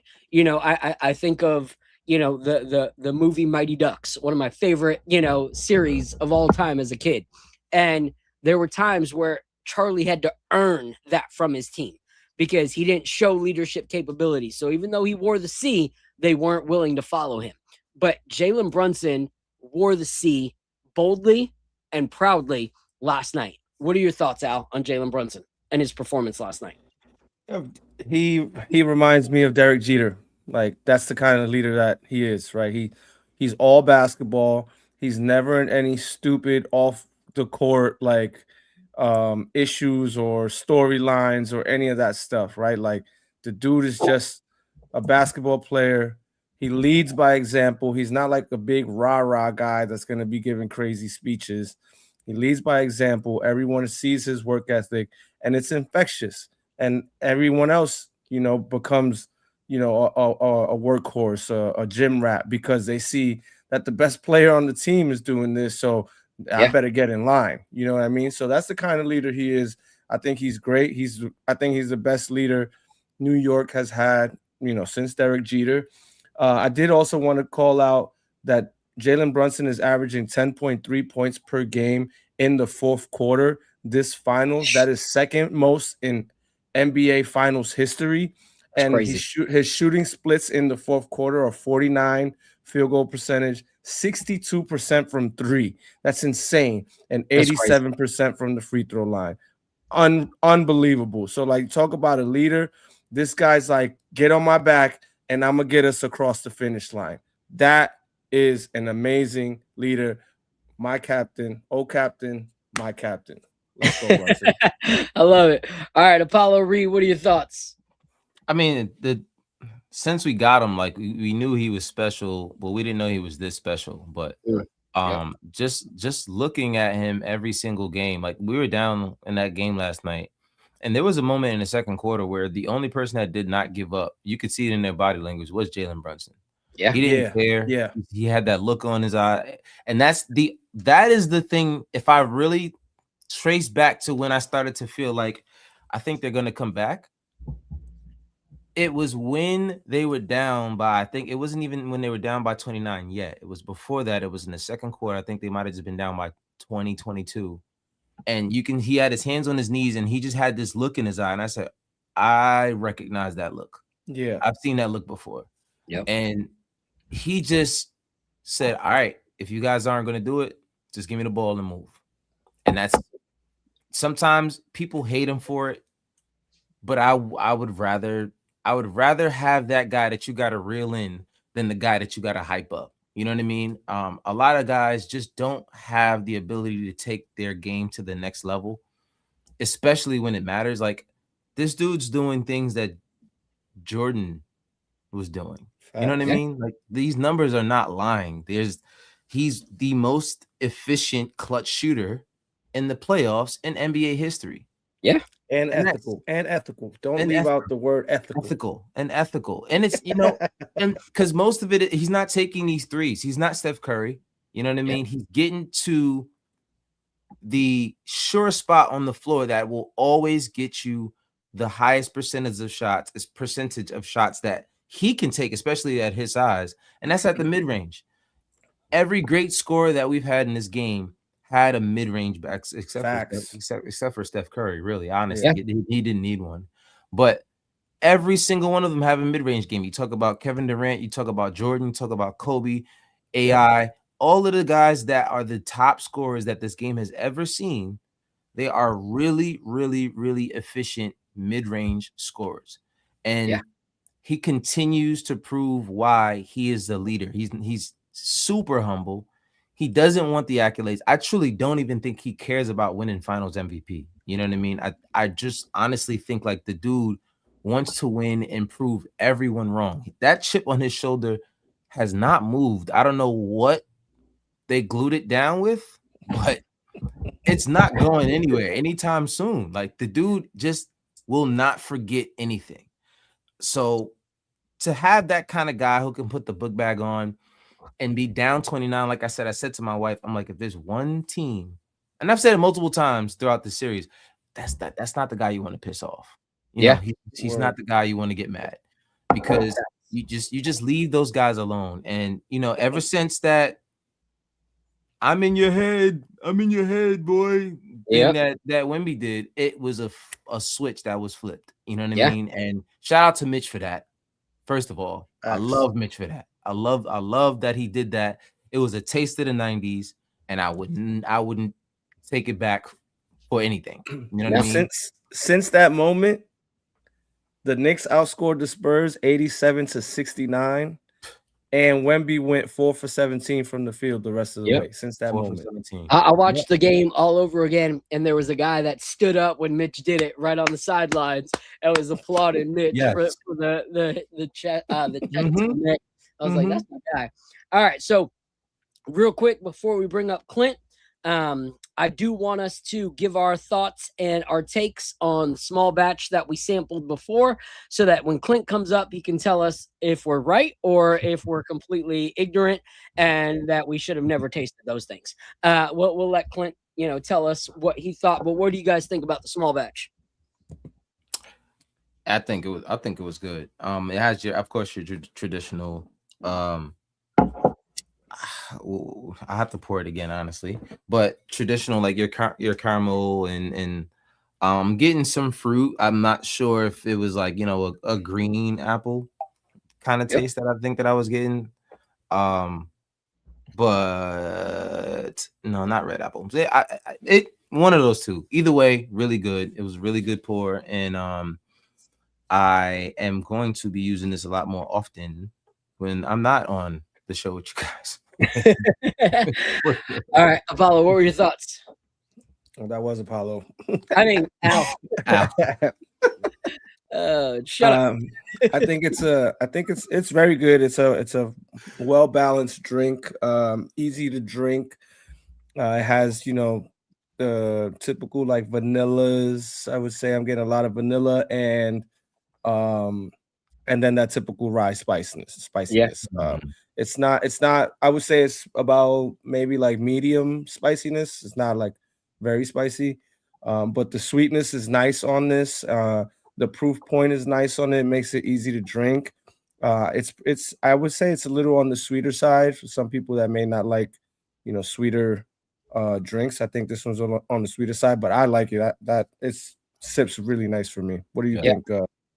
Yeah. So for me, at $39, it's a really, really solid pour. Like for me, I did get some of the apples that, you know, you were talking about. It was like, for me, a blend of apples and oranges, like a little fruit tray. You know, got some of the honey that you love, a little bit of the caramel, some of that baking spice as well. I think for me, this is like a bourbon drinker's rye, you know, where they don't necessarily love rye, but they love bourbon. And this is like a really good like rye that you can bring out and be like, see, you don't have to be afraid of rye. It's not going to bite you in the mouth. Like it's not going to like kill you. It's not going to give you a purple nurple every time you try to, you know, take a sip of it. So for me, I think that's a really good transition bottle there. I also think that for some of my favorite cocktails that I love to make, this would be a great bottle. Like for me, I like taking a lot of bourbon or rye, you know, cocktails and making a bourbon rye blend.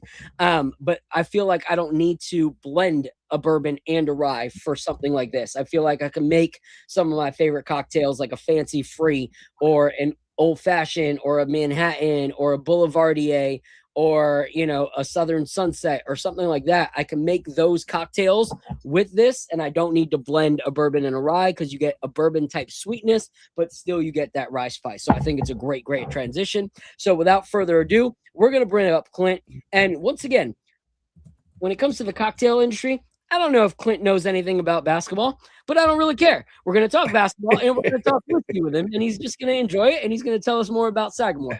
So without further ado, this is Clint from Sagamore Spirits. Hey guys, how's it going? Good, man. You guys How are also you? have your voices after last night. Yes. Mine's even kind of gone. It's kind of crazy. It was what a game. What a comeback. It was incredible. Great. I was I'm back home in Baltimore today, but I was actually up in New York last night. I was in Manhattan. We were wrapping up BCB, so I got to watch the game in the city, and the energy was. I've never felt anything like that. I mean, I come from Phoenix, so my teams we don't really have a great track record of winning too often. So it's good to feel that kind of energy. That's awesome. You know, we had two of your guys on our team too. Dude, you got our prodigal son, my man Bridges, probably one of my all time favorite sons, not players of all time. Shamit, I like Shamit. I think sometimes he's on or he's off. It's one or the other. He's either going to hit every three or it's like he'll go 0 for 12 and you're like, stop shooting. And he's like, you know, I think I can hit it from 3/4 of the court right now. And it's like, come on, man, what are you doing? So, but no, you guys excited to see what happens Saturday night. So you know, it's crazy because you're the second person with it. There goes my light. You're the second person within the whiskey industry that we've had on in the past month that were in the city this week. My guy John from Peerless texted me the other day, and he was like, "I'm in a watch party in Central Park," and I was like, "Holy crap! What are you doing there?" And so I believe he was there probably for the same event that you were at. So it was pretty cool to just like hear that you were there as well, because the vibes have been like insane. Obviously, one thing we'll say is we love the energy and the vibes, but one thing we were talking about in our chat is you see all these videos of these like ridiculous like young kids and immature like 20 somethings ruining this moment for actual basketball fans. Like we do not claim those people in our fan base. And we want to speak out against it, because those videos that are getting millions and millions of views and like traction and like laughing emojis and all this stuff of people like stomping into a Five Guys and beating you know, the employee because he's a Spurs fan and hitting him with chairs and leaving him unconscious on the floor, or fighting an old man in a Spurs jersey like 30-on-1. Like we do not support that. And as the KOT family, we want to say, like, if you watch this and you're one of those people, please stop being a Knicks fan. Like, you are not one of us. We don't support that. We are not okay with that. Like, this is a game that we're passionate about, but it's a game at the end of the day. Like, it should not be taken past that. That is unacceptable. We do not support it, and we want to make that very clear on our channel, because unfortunately, there are content creators that are reposting those videos and think it's funny, and we do not.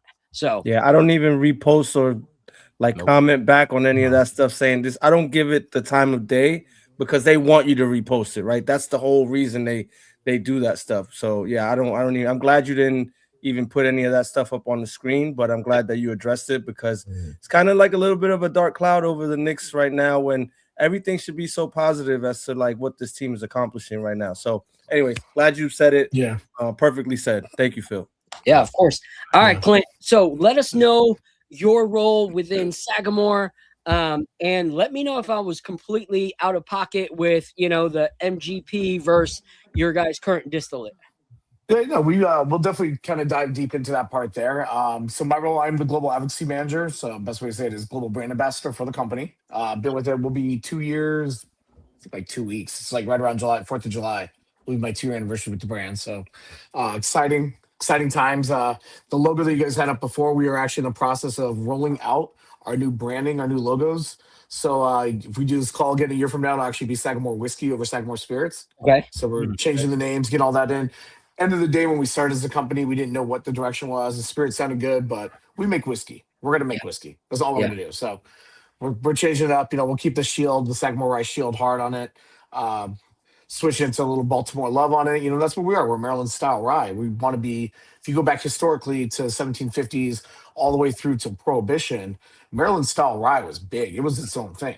It was that little bit more corn sweetness. It was like California wine, Georgia peaches. Yeah. So we want to take it, we want to bring it back to what it was and, be the owners of that category and be the ones that, hopefully 10 years down the line, it's a big category again. And we're like, hey, we are Maryland, right? It's like Tennessee whiskey and Jack Daniels, something along those lines. Why don't you think of us that way?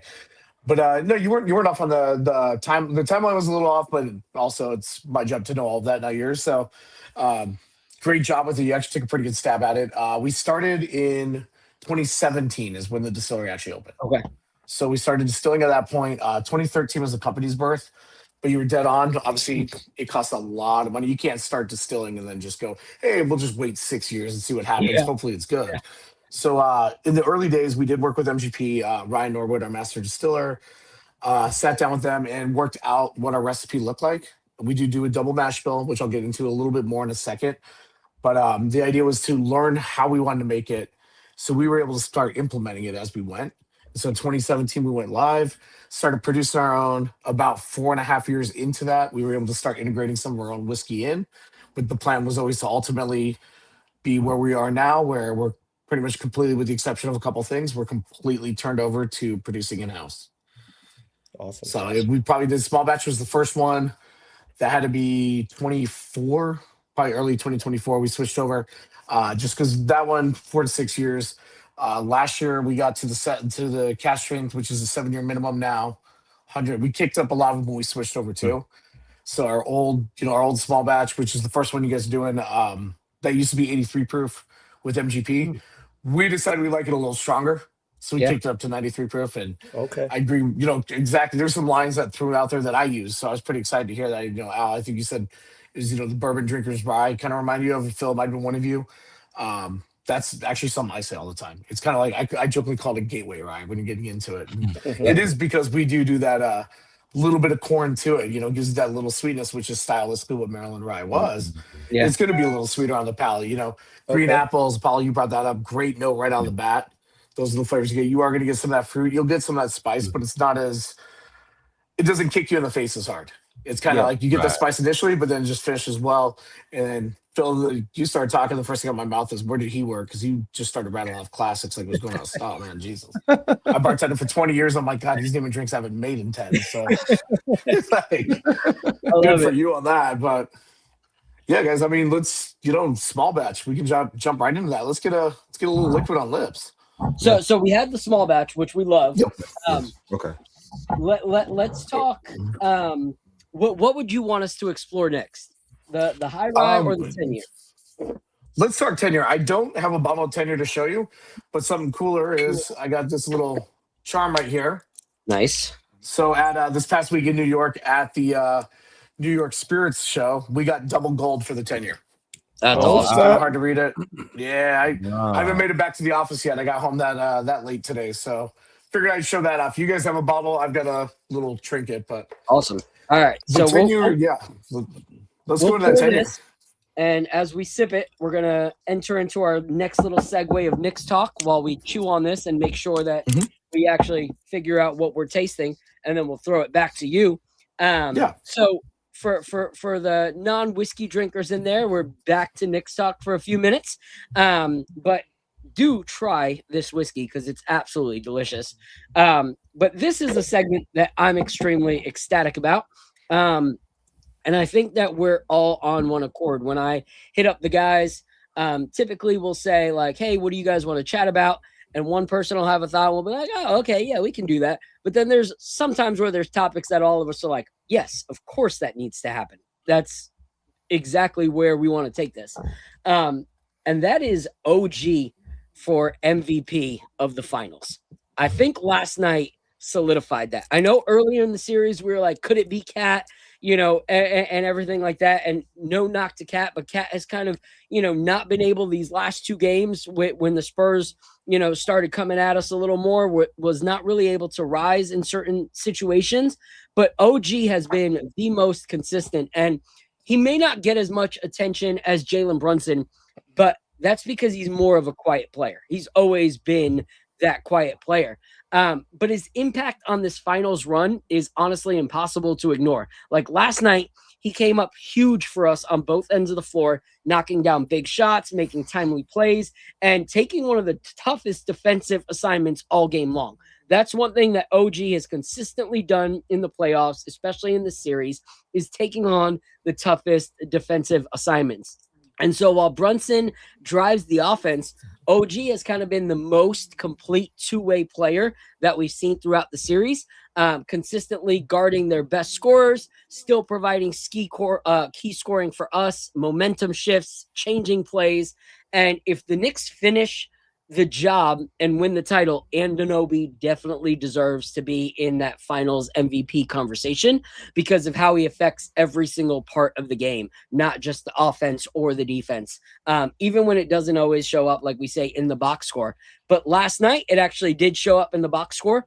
33 points, 7 3-pointers, the game-winning putback, game-saving block, but also that last play, if he does not come crashing in like that, from the three-point line, mind you, like he came up like Superman from that three-point line.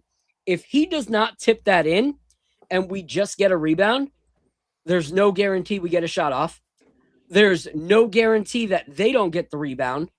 And honestly, us coming back that much and then losing could have really been a momentum shift for the rest of this series. We would not be up 3-1. We would be 2-2 going into San Antonio. Them like high on life that they got to, stop us from that most historical comeback, yet still losing. So for me, I have to say that he is that guy. And I'm going to throw it to Apollo. But first, we're going to share this little video by Mike Brown because I think it's the perfect video to go into how we see OG Anunoby and that play. So, yeah, you mentioned what you said about OG, but also you were riding those guys right to the end, him and Jalen. I don't think Sat maybe at all. Just kind of to see what they were doing and probably exhausted for OG to make that play. Just kind of how exceptional is that? It's unbelievable. The tip, how he had to control it and tip it in from. I mean, like I said, that has to be the most iconic shot in the history of New York basketball. I mean, I'm not you guys know better than me, but it was just unbelievable. Jalen played the whole half. OG didn't, but we rode those guys, and they did a fantastic job of trying to play both ends of the floor, trying to play fast while trying to give it to us defensively. So, he said, I don't, know as much as you guys, but that has to be the most historic. And I know some people from different eras might debate like which is the most historic moment, but there is no denying that what OG did last night to solidify that game has to be in the same category as the Larry Johnson 4-point play, the Willis Reed walking out of the tunnel, moment. Allen Houston shot. Allen Houston shot against Miami. Like he is in that category. Like he has solidified himself as a New York legend. Stark dunk. We saw that Starks dunk. Yeah, it's in that category. His has the higher stakes. His was in the NBA Finals. Yes. Yeah. So I think he takes the cake. It takes the cake. He does. He's getting here. He might get a statue. And I agree, because at the end of the day, like, all of those plays were to try to get us, to this, and so at the end of the day, with the biggest comeback on the line, it would have been all for nothing if that moment did not happen. Like, if we still lost. Well, I'm curious in the chat, man. Whoever's still in the chat, type in the chat if you think that this is the biggest Knicks moment or like shot, or if you have something else above it, and which one do you have above it? I'm curious to see what the I'd chat love says. to hear that.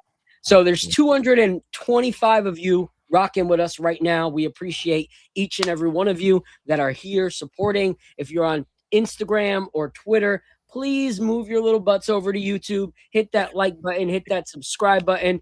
We're here chopping it up with Clint from Sagamore Spirits, delicious whiskey, talking about one of the greatest moments of Knick fandom. What are your thoughts, Apollo? I'll go with you first. Do you think that OG should be considered for MVP? And does this solidify him as one of the most incremental New York Knicks moments of all time?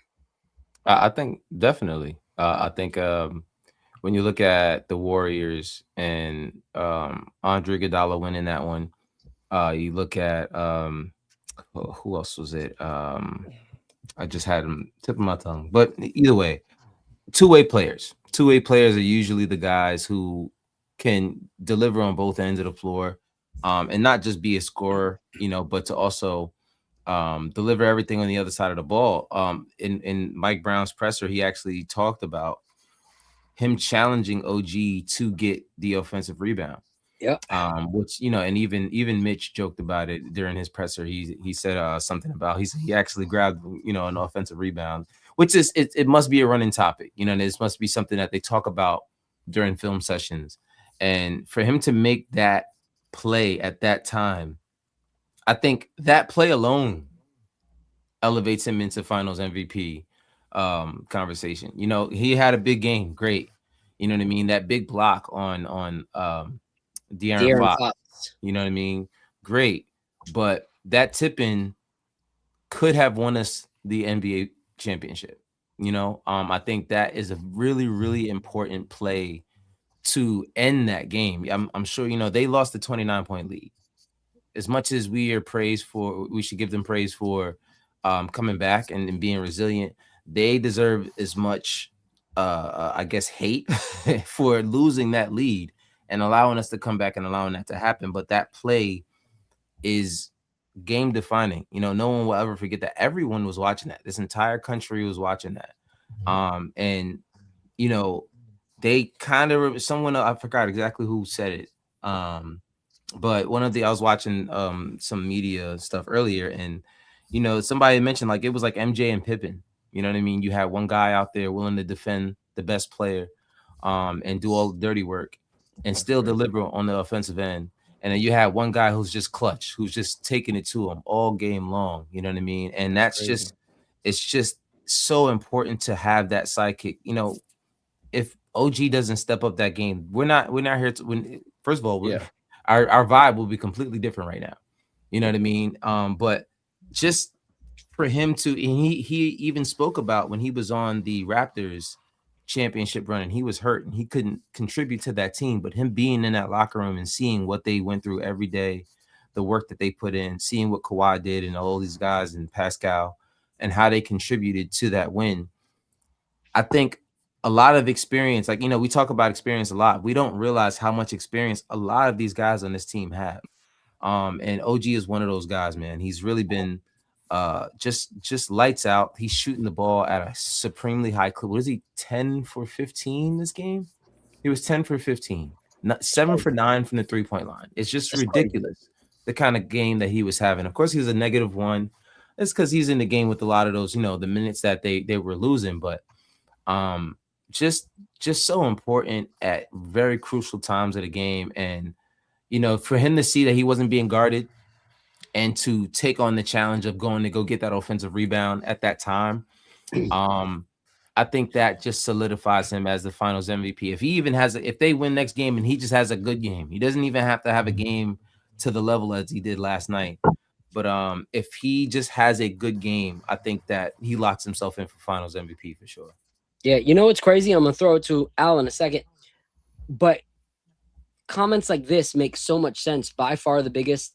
No other shot put us on the brink of a championship. So if you look at it historically, okay, fun little fact. There's 74, I believe. Yeah, 74 NBA finals that have happened that it was a 2-2, split. Mm-hmm. And at that point, it's a 50-50. 0-0. Yeah, 0-0. Yeah. You're 0-0. Anybody can win. That's 74 times in the NBA finals that it's been a 2-2 split.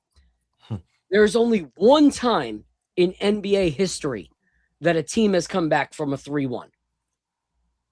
One time in all of NBA history. That LeBron? Yeah, that was the LeBron Golden State series. Yeah.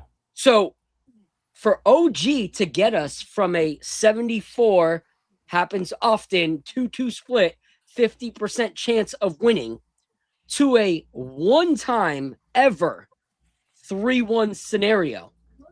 All that came down to that OG Anunoby tip. I thought the Knicks were up 3-1 on Houston in 94. In the finals? In 94. Yeah, I thought we was up 3-1. I thought it was 3-2. Wasn't it 3-2? I think it was 3-2. Oh. I've been saying that we were I up can be 3-1. I can be wrong, but just double check that. Yeah, I'm checking right now. But back to OG. You know how easy it at that point in the game, how easy it could have been for him to just not crash the boards. Like, you know how tired he was playing the both ends of the floor all game at that point in the game. Like, that many seconds left is like, yo, okay, he took the shot. That's it. Like, this is it. Like, this is either going in or it's over. He could have so easily taken that approach, and he didn't. And you know why? If you listen to his post game, he credited Mike Brown. He said Mike Brown challenged him to go hit he challenged him to rebound more, but he challenged him to hit the offensive glass. And he said in that moment, he was thinking about the charge that he got from Mike Brown to hit the offensive glass. My God, thank you, Mike Brown. The other thing that I want to mention is he's averaging 23.8 points per game, 4 rebounds per game, 3.8 3-points made per game, shooting 58% from the field, 56% from 3, and 92% from the free throw line. It is the most efficient 20 points per game final series by a player in NBA history, shooting 78.4% true field goal percentage, true shooting percentage. That is crazy. Now, having said all that, he has a very good case for MVP. So does Jalen Brunson. Jalen Brunson has scored 30 points, 3 times in the series. He's hit a lot of clutch baskets for us. Brunson, was a lot of the reason why we came back. He was cooking in that fourth quarter. Oh, yeah. Yes. Sure. So he has a case as well. So it's going to be interesting how this shakes out. I wouldn't be surprised if they give it to Brunson. I know his is a little less efficient, but still we need him to do those things. And I also wouldn't be surprised if it goes to OG. Let's see what game 5 brings. So I love that. I love that point. But this is what I'm gonna say. Jalen is Jalen, clutch as can be. We don't get in spots like this without Jalen and OG doing this together. Okay. But why I give it to OG is because his impact isn't just in those clutch scoring moments. Right. Like, you never look back and go, oh man, look at Jalen Brunson's like full on defensive regiment from that game that deserves, but OG, you can go to the defensive side and say he's locked down everybody. You can go to the offensive side and go, oh my goodness, he contributed 2 points less than our captain, and if you go stat line for stat line in the fourth quarter, like I said, OG plays a quiet game. So yes, Brunson had 9 points on 3 for 6 of shooting, had 2 rebounds and 2 assists. OG had 8 points, so only 1 point less than Brunson at 100% shooting, 2 rebounds, 1 assist, 1 steal, and 1 block. So even though Jalen Brunson gets the accolades for that fourth quarter because he's our captain, numbers wise, OG Anunoby's were more impressive even in that fourth quarter that everyone credits to Jalen Brunson. So you got to look at the whole like full picture there on that. And then the last thing I'll say about it is when you were talking about the series, it actually was 3-4. The Knicks led 3-2, and then the Rockets won the last 2 games. So it wasn't a 3-1, it was a 3-2. Okay. Gotcha. And then they actually won the last 2. So I'm gonna let Apollo give another point, and then we're gonna go on the 10-year because Apollo's got an early night because he's got to clean toilets in the morning. So I knew it was coming. I don't know why I didn't expect it. It's cool. So we'll let you give your thought, and then we'll give your thoughts on the 10-year before you have to run. The one point I wanted to make is that on that last shot that Jalen took, he could have been mad that he didn't get the ball because he was open. You know what I mean? I think once he threw that inbound, no one really paid attention to him. I think De'Aaron went to double JB with Wemby. Yep. So he was wide open. He could have been mad, but he stayed humble, he stayed focused, and he crashed the boards. You know what I mean? He remembered what the coach said, even until the last minute. After coming back and doing everything, he still said, you know what? I still have to make a team play. And I was listening to not Monica McNutt, the girl Abumake. She played for, I forgot, she's a WNBA player. Chanel Abumake, I think her name is. She said she was sitting next to OG's brother during the game, and he said to her, he said, my brother makes championship plays. We don't know what he's gonna do at this point, but he makes championship plays. And for him to make that shot, and you saw with the Garden went insane. You know what I mean? And that's the kind of guy he is. He's humble. He could have sat there and moped and said, you know what, I didn't get the ball, you didn't pass it to me. And he could have just stood there and just hung his shoulders. But instead, he was Josh Hart's savior, because as Josh Hart said in his post game, he said, if he saved me from a lifetime of regret. And Josh meant that with every fiber of his being, because he missed that open layup. He missed the assignment. He didn't box out on Stephon Castle, and he gets that put back and goes to the line and hits 2 free throws. If OG doesn't make that tip, Josh is blaming. He's at home last night, mad at himself for the plays that he made. That's a great point. Yeah, and just, shout out to OG for just being humble and making a team play no matter what, and putting everything out of his mind and just making sure that they got the dub last night. Yeah, what's great is, first, you brought the him not complaining. How many times have we seen, even from our team, someone take a shot and the people are like, even the best friends, like Josh is like, why'd you shoot that? I'm right here. Or Mikhail being like, okay, we've seen that so many times. But OG, though he was completely open, even Jalen in his post game talked about how they swarmed me, and I took a contested shot. Jalen straight up said, I took a contested shot. I had a good enough look. I took a contested shot, but there were 2 on me, and OG crashed the basket.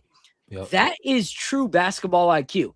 And shout out to, let me find this take right here. My guy Al's sister, always dropping dimes in the chat. What'd she say? I didn't even see it. Yeah, she definitely dropped it down. The IQ one. Where is it? Yeah, she on fleek always. Let's see. She said, in his post game, he said he was going in for a dunk. Mid-air, he realized the ball only needed a light touch to go in, so he tipped it in instead. That's great basketball IQ. Genius. The fact that he has that kind of IQ with the game on the line mid-air, is incredible. And to your Crazy. last point, Apollo, before we go into the tasting notes, Mm-hmm. Josh Hart made it very known that he owes everything to OG to not be in misery last night. Yeah. But I also want to give Josh Hart props, because in a moment like that, you could be completely defeated for the rest of your time out on the court. But after that moment, when OG had that tip-in, okay, it was in that last play that Josh Hart actually did a really great job, because he beat himself up in that moment. You could see how many times he was like whispering under his breath. He grabbed his head multiple times. Yet in that last play, he got his head back in the game. They overthrew him and it overshot his head, and he lost a little bit of like his footing because Victor kind of like set the pick on him. Josh regained his composure and he made up for it on that last play. He didn't freak out that Castle was behind him. He got his footing back. He established position, and he did not foul Castle. Just went straight up like this, did not move, and ended up actually getting contact with the ball as Castle tried to force it up. So I got to give props to Josh Hart where it's due, because in a moment where you feel like you could have cost your team everything, you could have been so in your head that you did cost your team everything. But he didn't. He kept a level head and played that last possession brilliantly. One more thing on OG, just because I used to play ball back in my day, and my guy Don Melion is in the chat with me, and I just know if I was Jalen Brunson and I took that shot and Don Melion was OG, Don Melion would not have crashed the boards. He just would have watched us lose. That dude right there, like, come on, man. Yo, take some notes from OG, my guy. Oh, yeah. So we're taking stabs at our chat now. That's hilarious, man. I'll let you go first on your thoughts on this incredibly delicious 10-year reserve series, 10-year Sagamore rye. I do want to say one thing real quick. This goes for $85.99 MSRP, which is a freaking steal for a 10-year this good. So, 10-year, yeah. All right, Apollo, what were your thoughts on it? Of course, it has your traditional rye spice. It gives me like I couldn't think of it, like a peppery rose or flower. You know what I mean? Like it has like a minty or peppery spice to it, but it still has like a flowery or like the word is floral. Sorry, a floral kind of taste. You know what I meant. But yeah, floral kind of taste to it. But of course, the traditional taste of the rye in there for sure. But definitely a nice pour. What is the proof of this one? 110. I think. Yeah. What is? Wow. It doesn't drink like a one. Yeah, it doesn't drink like a 110 at all. Yeah. I like this. This is really good. This is really good. What are your thoughts, Al? All right, so the spice level kicked up a notch on this one for sure. The first sip was a little tough for me, but on the second sip it gets a little easier. But it's rewarding for you to make it to the second sip, let me tell you, because I love complex bourbons, ryes, and this one you get a lot of different notes. I got that floral, I got some honey, I got some berries, and then on the finish, I got peaches on the finish. I just very strong peach note coming down towards the end of the finish. It was amazing, man. That was a really nice note. Yeah, really enjoyed it. You know what's crazy is very rarely do I get a nose on a rye or a bourbon and yet taste it and not feel like I get what I smelt. Like when I smell it, it smells like a maple syrup pancake with mint on top. Like that's what I get on the nose. And that's what I expected to get from the palate is like, I smelt it. I got the rye freshness that you get, like, oh, cool. I get some maple. And then I tasted it and I was like, I don't taste the maple and I don't taste the mint. And so I went back in and like Al said, it's very complex. Like I love tea and I love floral. And so this gives me like a floral tea vibes. It's definitely got, hints of that rye spice. I didn't get as much of the rye spice as Al got. I thought it was actually pretty tame on the rye spice, but I did get some like strawberries. I also got like some like sugar cookie, like the sweetness of a sugar cookie. And that was really, really delightful. And then I too, like Al, got like some peach and some like orange at the end of it. So I felt like this was such a complex pour, because every time, like Al said, I sipped it, it was a little bit different. I got different flavors out of it than I previously got. So I think this is a standout pour. Anything that we're missing from this one, Clint? No, I mean, you got everything dead on with it. I mean, it's stone fruit, big, sugar cookie. All those notes are really prominent in it. The 110.8 on it is kind of one of those perfect little levels. And for the tenure, it's a cool one, because this was our swan song to the MGP life. So this was when we bottled this up, this was what we had left. Essentially, we pulled a few of the barrels to be our private barrels for this year. So if you get any of those barrels this year, you'll see the 10 years, kind of black label, really, really sexy bottle. Nice. But that's it. I mean, we don't have enough to do 11 year or anything like that, nor do we really want to. I think 10 years that golden mark for it. So yeah, this is it. You're tasting the last of MGP, and it's bittersweet, because it went out with a bang. We got number 7 overall Whiskey Advocates Whiskeys of the Year last year with this bottle, and when you see it, pick it up, because once it's done forever. So there's we don't have any extra 10 year laying around. So it's done. After this, it's going to be ours. So I love it. But I think you guys said it right. Yeah, the stone fruit is a little spice. I like the floral spice of it. Peppery rose. That was a good touch. Like, you definitely get a little bit of that heat. And then again, it's one of those that you do get the rye heat, but it doesn't drink at 100, almost 111 proof. It's right. It definitely punches a little lower in a great way. So yeah, I love that. I see a comment right here from Al's sister. She said, I live in Delaware, so Sagamore is very known and popular here. I've enjoyed all the ones I've tried. I'll have to plan a visit to the distillery soon. Me and Al will come up and we will join you, and so will Apollo. Apollo, I know you got to go. Those porcelains are waiting for you early in the morning. So let everybody know where they can find you and support you, Mr. Guard Up Knicks. Let me just say, I 99% of the time I don't have to deal with a grown person's toilet. Usually they know how to take care of those things. But last week I got one of those calls, and I said, Phil and I are gonna have to have a talk. I avoided it for a long time, and then pop up, and it just I had to deal with that. But it's fine. It's my job. I'm a manager, so I don't always have to do it. I can always delegate those kind of things, because I have a lot of important things that I have to do.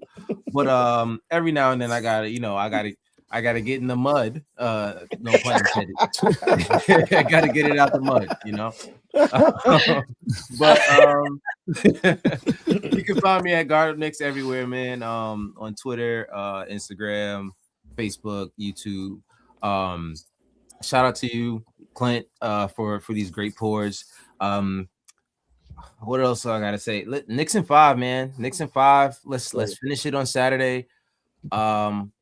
Let's link up at the parade. You know what I mean? Like let's keep these vibes going. And I personally, just one last point on the Knicks. I remember how Phoenix looked after we came back from that 22-point comeback, and you will always play with fear, looking in the rearview mirror, if there's a team that can come back from 29 points and a half. And I just don't know if this team has the experience to combat that and to win not only 3 straight, but I'm not even sure if they can make it to 6 games.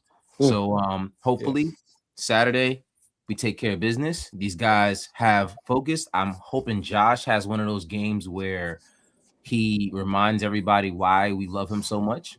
And let's go, man. 53 years. Before I let you go, what's one thing that you think the Knicks need? We're going to have a little series on this before we go, but what's one thing you think the Knicks need to change in Game 5 to solidify that we are walking that parade very soon?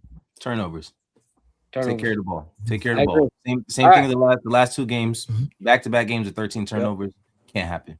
So I want to shout out Apollo. I also want to shout out his boss for sending me this photo because it's a perfect transition to ending.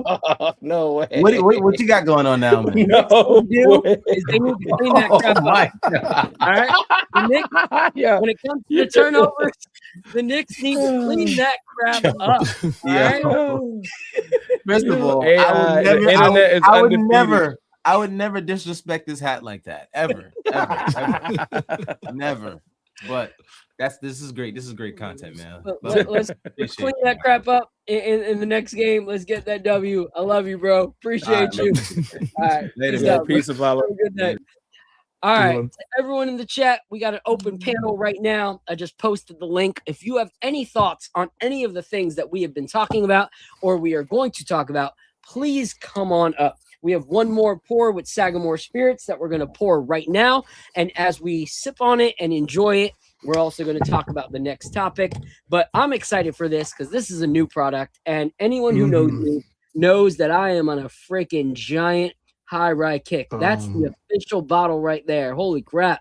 Beautiful. And you got me on a high rye kick.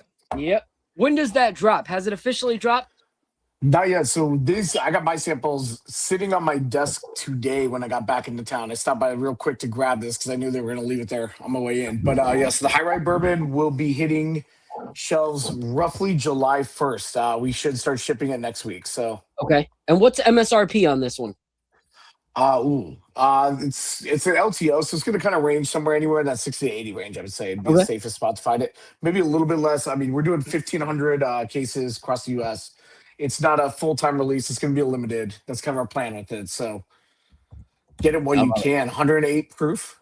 So if you we did this last fall. We did a 500 case drop in the DMV. So, DC, Virginia, Maryland area. For those that might not know what that is, there's one or two, I'm sure. But we had it originally at higher proof. We brought it down to 108 just to kind of stretch it a little bit more so we could get a little bit more out to the people. And honestly, it doesn't miss a beat. I'm actually really excited to have this in my hand right now. So I'm excited. A little bit, yeah. It's a true high rye. It's 60% corn. We're doing a 25% rye and then 15% malted rye. So 40% of it, there's no malted barley. It's straight up rye or malted rye, bringing it together. I love it. It smells incredible. Some, beautiful honey notes off that right off the bat too. Right when you rip it, phenomenal. Yeah, the nose is amazing. I love it. All right, we're gonna chew on this one. We're gonna bring up my guy, Mr. Joe, most optimistic Knicks. Yo, what's going on, Phil? Joe, Al, what up, Al? Yo, salute to Clint. How we doing, guys? How's it going? Good. Great time to be alive. Great time to be a Knicks fan. And I feel like you joined at the perfect time because this is going to be a fun little time that we're going to talk about right now as we chew on this sip right here. I have a little part of it. I want to give a shout out to all the guys. I was going to play the videos, but I want to move on. But all of the guys gave OG mad props in all the post-game interviews. Like, that's where I was going. Yeah.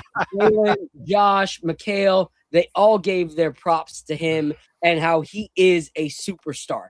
And that's what I loved about what they said. They didn't say he's an all-star. They said this guy is a superstar, and we are so lucky to have him on our team. And so I love that they're all giving him praise because I love the fact that he's getting the recognition that he's deserved for many years. He talks about how disappointing it was to not play in the finals in the Rocket series, which he was a huge contributor to get them to the finals, but then the injury kept him from playing it. So I love that he's excelling and thriving and having the best games of his career. But the last segment I want to do, which I'm glad you're here for, is 5 things that I think must improve for us to wrap this up in Game 5. So I'm going to bring up the topic, and then I'm going to throw it to you and Al to give your thoughts on these 5 things that I think are the improved things that need to happen. And the first one is something we've seen from every single game, and that is us falling behind early. Like very, very behind. We were down 41-22 after the first quarter, and we went into the half with the biggest deficit at halftime from a road team in the finals, 76-49 at halftime. And so we cannot rely on another miracle comeback. The Spurs scored only 30 points in the second half after we let them score 76 in the first half. So what are your thoughts? And I'll go with you first, Joe, since you're the guest in the room and the guest should always be able to prepare their plate first. What are your thoughts on the Knicks making sure that we don't fall behind early? And how do we prevent that from happening? But before I do that, I'm also going to bring up another friend of the channel that I love, and he's going to chime in too. My guy who may not crash the boards, but he is crashing the party right now, Mr. Don Melion. Salute. What up, Don? Yo, what Yeah, Alva, what Al is saying is absolute nonsense, bro. Oh.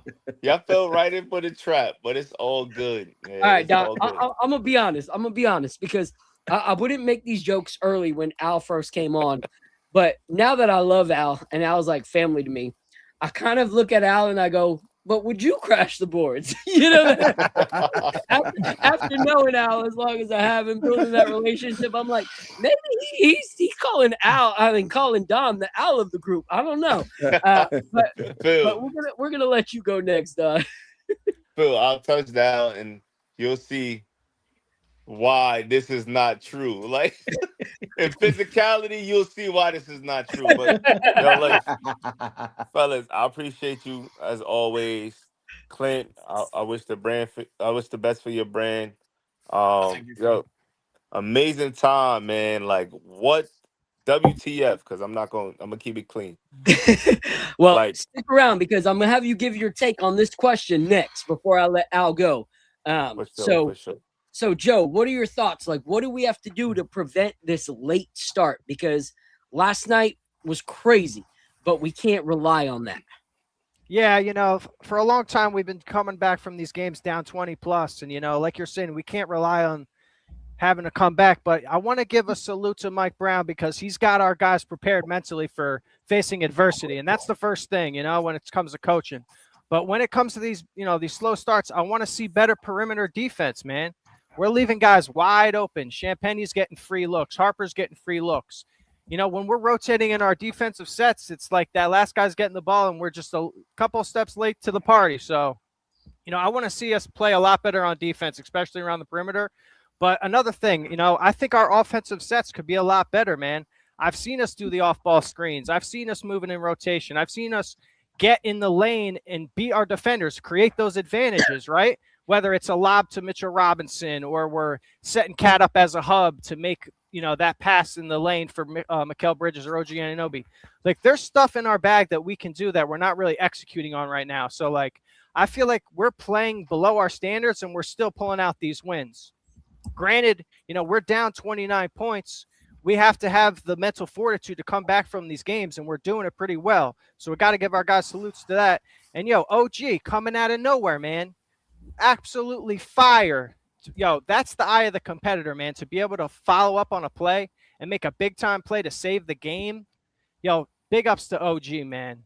Yeah. But when it comes to these slow starts, like I said, I think our defense needs to fix around the perimeter and our offensive sets, man. We need to do a better job of, executing our game plan because I think we have a lot more in our bag that we've shown this series that we've shown in other series, like in Cleveland and in the Sixers series. So, yeah, man. I agree. All right, Don, what are your thoughts like on this slow series? Slow starts? Do you think that this needs to be fixed in order to solidify Game 5? And how do we fix that? Yeah, I mean, I gotta agree with like the points that Joe made and some of what you all expressed. Like, I'm gonna say this. Definitely, we have to like address that early. Not too many times you could be down 29, 30 points and make a run like that, right? So especially like in the finals in a tight spot like that. So I agree with everything Joe was saying, but I'll say this: like, I think that one of the adjustments that we saw was Mike Brown go to like an exotic lineup. And when I say exotic, is like the double PG, and I put that in the chat. Yeah, with GTA, yeah. That double PG adjustment shifted the momentum in the game. Meaning Alvarado, shout out to Bushwick, shout out to Brooklyn. Alvarado, sorry, Alvarado came in. and made immediate impact to the game, and not only in his scoring and defense, but like schematic, right? Like the schematics of the game shifted for San Antonio in ways that they couldn't figure it out, mixed out with fatigue, and they were cooked. They were done. Yeah. So like I think in game 5, don't be afraid to jump out into the exotics early. Yeah. Mix up the lineups, keep them confused. And I think that's it, man. I think we can bring it home with that. Like that shift from the first half to the second half was amazing, and it's because Mike Brown, he didn't make that substitution. Like OG came in, Alvarado thought he was subbing out. OG said no. Mikel came out, and that changed the game, man. So I just feel like dare to be different. Don't seek like a bluer ocean, and just keep flipping it around, man. That's my take. That's the only thing. I was lost for words last night. I don't know, man. Like, but that's the one thing that I thought really attributed to like us winning that game. Yeah. No, I couldn't agree with you more. I think Mike Brown exploring that lineup was absolutely risky and genius at the same time. Now that we know it works, I don't think we need to allow it to be so late in the game that we try that. Like, I think that when it comes to all of our defenders outside of OG and Anunoby, the one that has made it the most hard and stressful for the Spurs has been Jose Alvarado. And I think we need to bring that in early. We need to frustrate them. Like, their shooting percentage when Jose Alvarado was out there drastically shifted. They had such a tough time scoring when he was out there. So I think we need to explore that early to put a nip in the butt and not allow that gap to get there. What are your thoughts, Al? In the series, the Knicks are plus 31 in 49 minutes with Alvarado on the court, and a minus 23 in 143 minutes with Alvarado on the bench. So definitely a great point by Don. Also agree with Joe, right? Yesterday, these guys came out on fire, but we could have upped our defensive intensity, right? They can't come out if they cannot come out on fire like that again in San Antonio. We have to be on our P's and Q's for defense. Now, those are great points by our panelists. I'm gonna give a different point. I think for us to not get in a big hole again, we have to not get into foul trouble.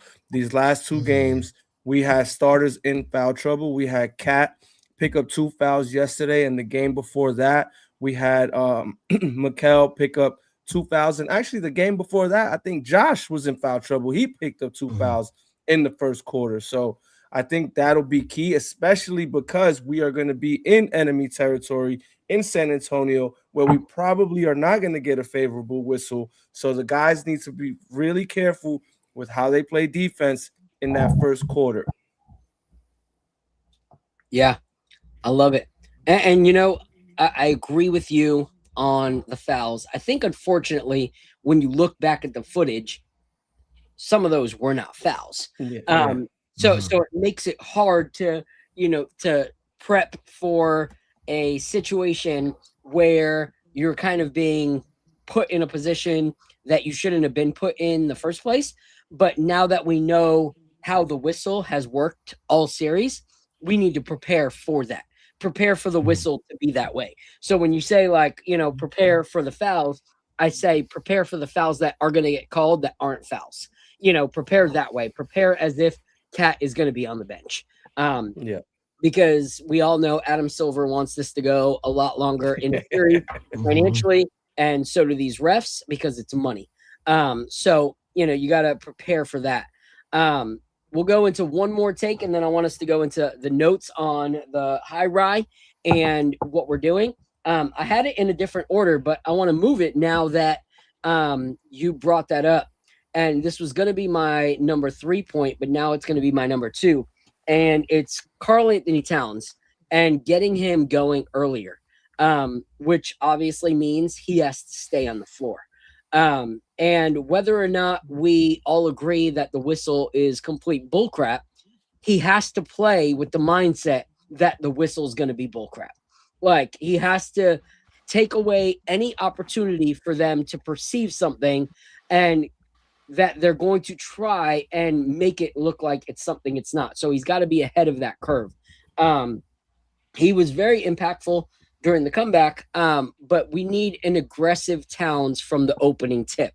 Like, if you look, it started to be a case where Jalen Brunson and Alvarado could drive in the paint because Cat was threatening the three more. So Victor wasn't posted up anymore in the paint, making all of our drives harder. In that fourth quarter, he was rarely in the paint because Cat was shooting the three and showing, you leave me open, I'm shooting. He has to do that early because it caused all of Jalen Brunson's and all of the smaller guys, even Mikhail's shots, to be altered. How many times did we hear last night from Jefferson and from Mike Breen and the other guy? That shot is normally what they make, but it had to be altered because of Victor Wembanyama's presence in the paint. Well, you take him out the paint, and all of a sudden it's not a factor. And Cat did that in the fourth quarter, but we can't wait to the fourth quarter to have him do that. He has to show that his three is going to be a factor from the start of the game. So bring Victor out. Cat down the line was being willing to shoot the three. He's got to do that earlier, allowing others to get there. But I do want to give Cat praise real quick on this video, and then I'm going to throw it to Al first this time on his thoughts about Cat being, smarter with his plays, offensively and defensively, but also more aggressive to make sure that Wemby's not a presence. But this is one thing that I got to give Cat kudos to. So horrible, quality, but look at this wisdom and veteran, genius for him to do this. All right. He knows it's going to be hard for them already because he's a lot taller. He brings the first row, and they're so about it. that they are right up on Harper, who is a rookie, a 20-year-old having to inbound it in the biggest NBA Finals comeback ever, and he brings the crowd over to him. Look at that. He just says, he's like, come over, guys, come over. Genius. But those dudes look like they were locked in sync with Cat the whole time. Did they talk about this before or something? I don't know. That was straight up mafioso style leader. That was great. And shout out to Don because he mentioned, I don't know if you got that from Don because he mentioned it right away. No, I didn't. That's amazing. He was like, did y'all see that video? And I hadn't seen it. So I texted him on the side. I'm like, send it to me. I'm like, yo, that is insane. And he eventually got he got the tip, right? Yeah, he did. That looked like it was gonna be it could have been a clean alley-oop dunk. It was a very good drawn up play by San Antonio because everybody and their mama was thinking that there was going to be a screen set for Wemby. Wemby was going to curl around and they were going to throw an alley-oop to Wemby. Instead, it was the other way around. Wemby screened for Castle. He came around, and Castle's a freak athlete. He's 6'6". He'll jump up and dunk it on you. And he got pretty open. Josh Hart stumbled a little bit. If that was a good pass, bro, he might have made that, and that would have been game. But the tip changed it. The tip changed everything, dude. Yep. So Cat being locked in. Shout out to those two guys. They need lifetime seats right there at the Garden. Yo, whoever they are, we appreciate you guys. Ever. All right, unbelievable. And shout out to the chat. There's over 245 of you guys still rocking with us right now. Let's go. PM. Appreciate you guys rocking with us and Sagamore Spirits tonight. Al, give your take. Mm-hmm. Wait, what was the question on? Oh, Cat. So Cat, the thing with Cat, I think Cat knows the calling, right? I think he knows what he has to do. I'm not worried about him rising up to the moment or anything like that. Cat needs to focus on a couple of things. Don't get in foul trouble in the first quarter. Don't disappear in the fourth quarter, because up until yesterday, he had 0 points in the fourth quarter. So I think he scored his first points in the fourth quarter of the series yesterday. So that's what I'm going to be looking for from Cat. But look, man, Cat has shown that he is locked all the way in. Even look, that last play that we just showed, he's clearly locked in to all the little details, to to get those guys. I've never seen anyone do that. I would have never thought of that. To be that locked into that little of a detail, Cat's ready to win the championship. He's really ready to win the championship. So I'm not too worried about him, other than just don't get in foul trouble because your team needs you, and then show up in the fourth. That's what I need from Cat tomorrow or Saturday. I love it. I love it. All right, before I throw it to Don, I don't want Clint to have to sit through more Knicks talk. We're going to talk about this high ride bourbon. More. We're going to talk. I'll jump in on it. Yeah. What do you think from what you saw last night? Like, what do you think is the change there? I think for one, foul wise, they got the big part early on in the game is the Spurs are coming out running and gunning right out of the bat, and they're young. They're going to do that thing. If you're watching it, like they start tiring out a little bit in the fourth. So it's just don't let them play that game, but don't bite into it too hard. That's where the foul trouble is coming into play. Is they start this run and gun game, they're trying to slow them up. Next, Wemby, the league's going to give him half the whistles anyway. They've already anointed him the next LeBron, next Jordan. That's their next guy. So, you got to just be careful on that. And I think, again, like right there with Cat, he's, fourth quarters look good, but, actually, no, not even, he's kind of been rough on the fourth, but I think they just really need to just play their game. Keep it slow. Like last night, start slowing it down in the fourth. Spurs were coming out gunning. They'd slow it up, and the Spurs almost looked discombobulated. They didn't know what they were doing because at that point they were so used to running gunning. When they got slowed down, they were tired. They started like they weren't just playing their game; they had to think, and it actually kind of screwed them up a little bit. That's true. Yeah, that's true. And that's a great point because with the veteran presence that we have and the experience that we have, we've seen that our team can swing the pendulum and we can play fast and still compete. But they can't get completely out of their element and still compete. Like their whole MO has been run fast and outpace your team because it'll get you open shots. But when the game slows down, so I think the fact that we have that ability to go fast or slow, we have to continue to throw those curveballs at them instead of letting them dictate the first half. We have to dictate the first half. Like we have to make sure that we make them play our game because we can contest theirs. They can't contest ours. So we got to find a way to like contest theirs without getting into foul trouble. I think that's awesome. This high rye, by the way, is delicious. It's so good. Oh my God, it's so good. Yeah. I know your guys' last one, I believe, was higher proof. Like I think it was like 118. So what was the reasoning? Because I didn't get that one, unfortunately. What was the reasoning? Was it too like were people thinking it was too much bite or? Honestly, we have a limited amount of barrels. We want to share the love a little bit more. That's what it came down to. When we proof it down a little bit, we can stretch it a little bit farther, so we get a few more cases out of it. And so we knew this is something we're going to have to do, and we played around with it. And 108 just hit right. Like it was just that 108 proof was just like that perfect. Kept the integrity we wanted to of it. You still got all the notes out of it. It just it was the right spot to do it at. And that's really that's literally the only reason is we started producing more this year. Okay. So we've got 5 or 6 years, so this is going to be ready to go.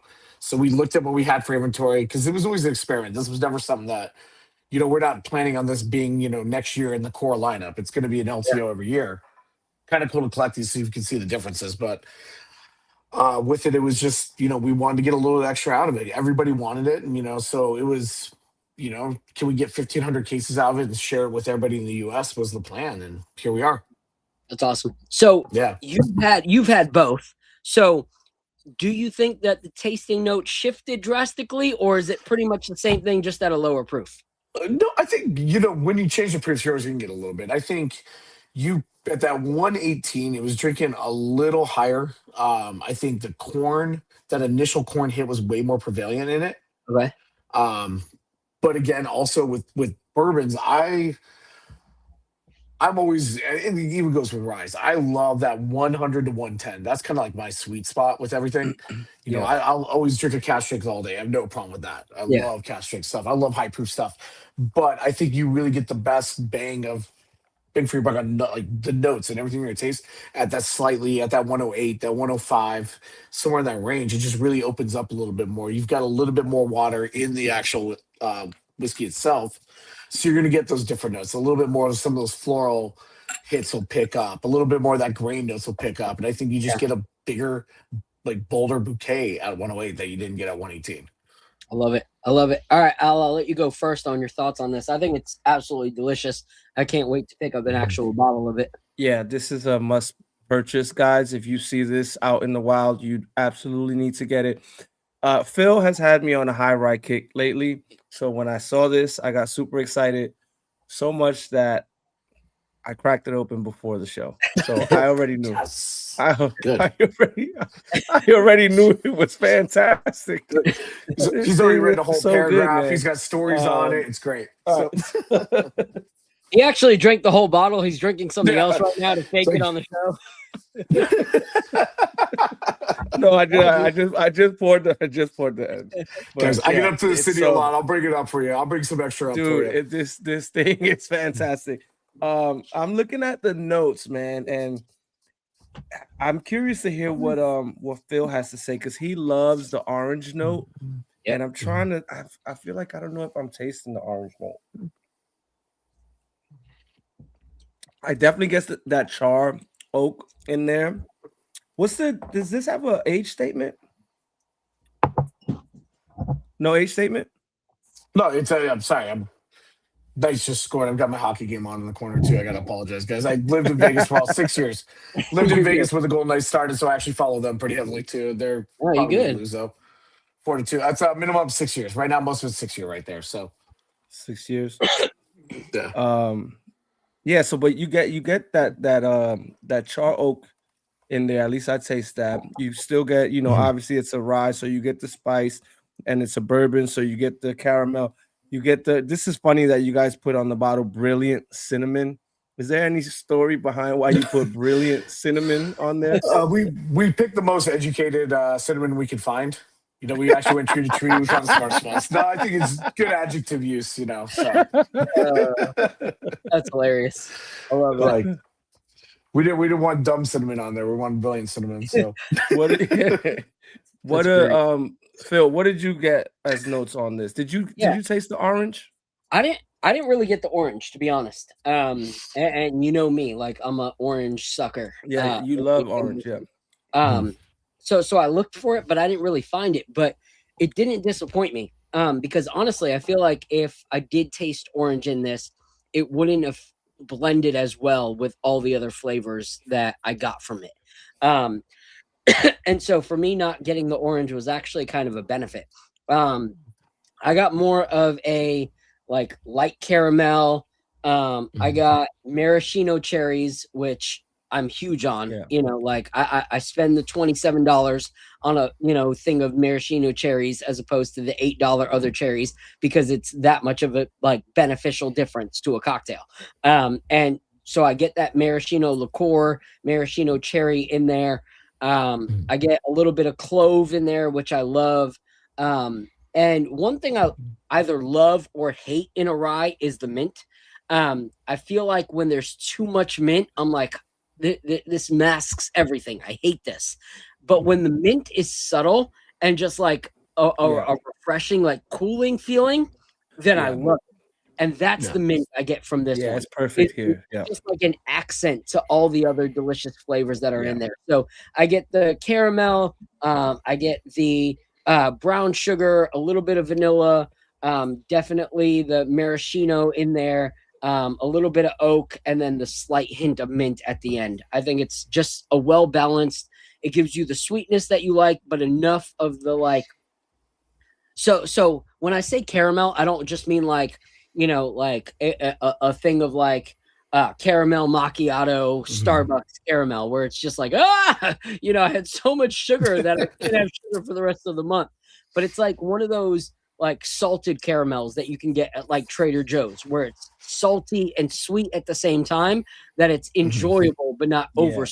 So I feel like this is the perfect balance of that.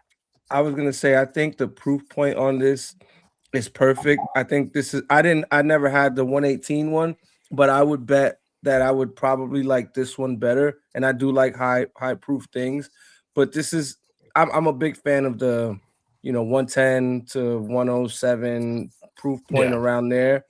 I just because I think it's just it's more shareable with more people, and it's more approachable, right, for a lot of other people.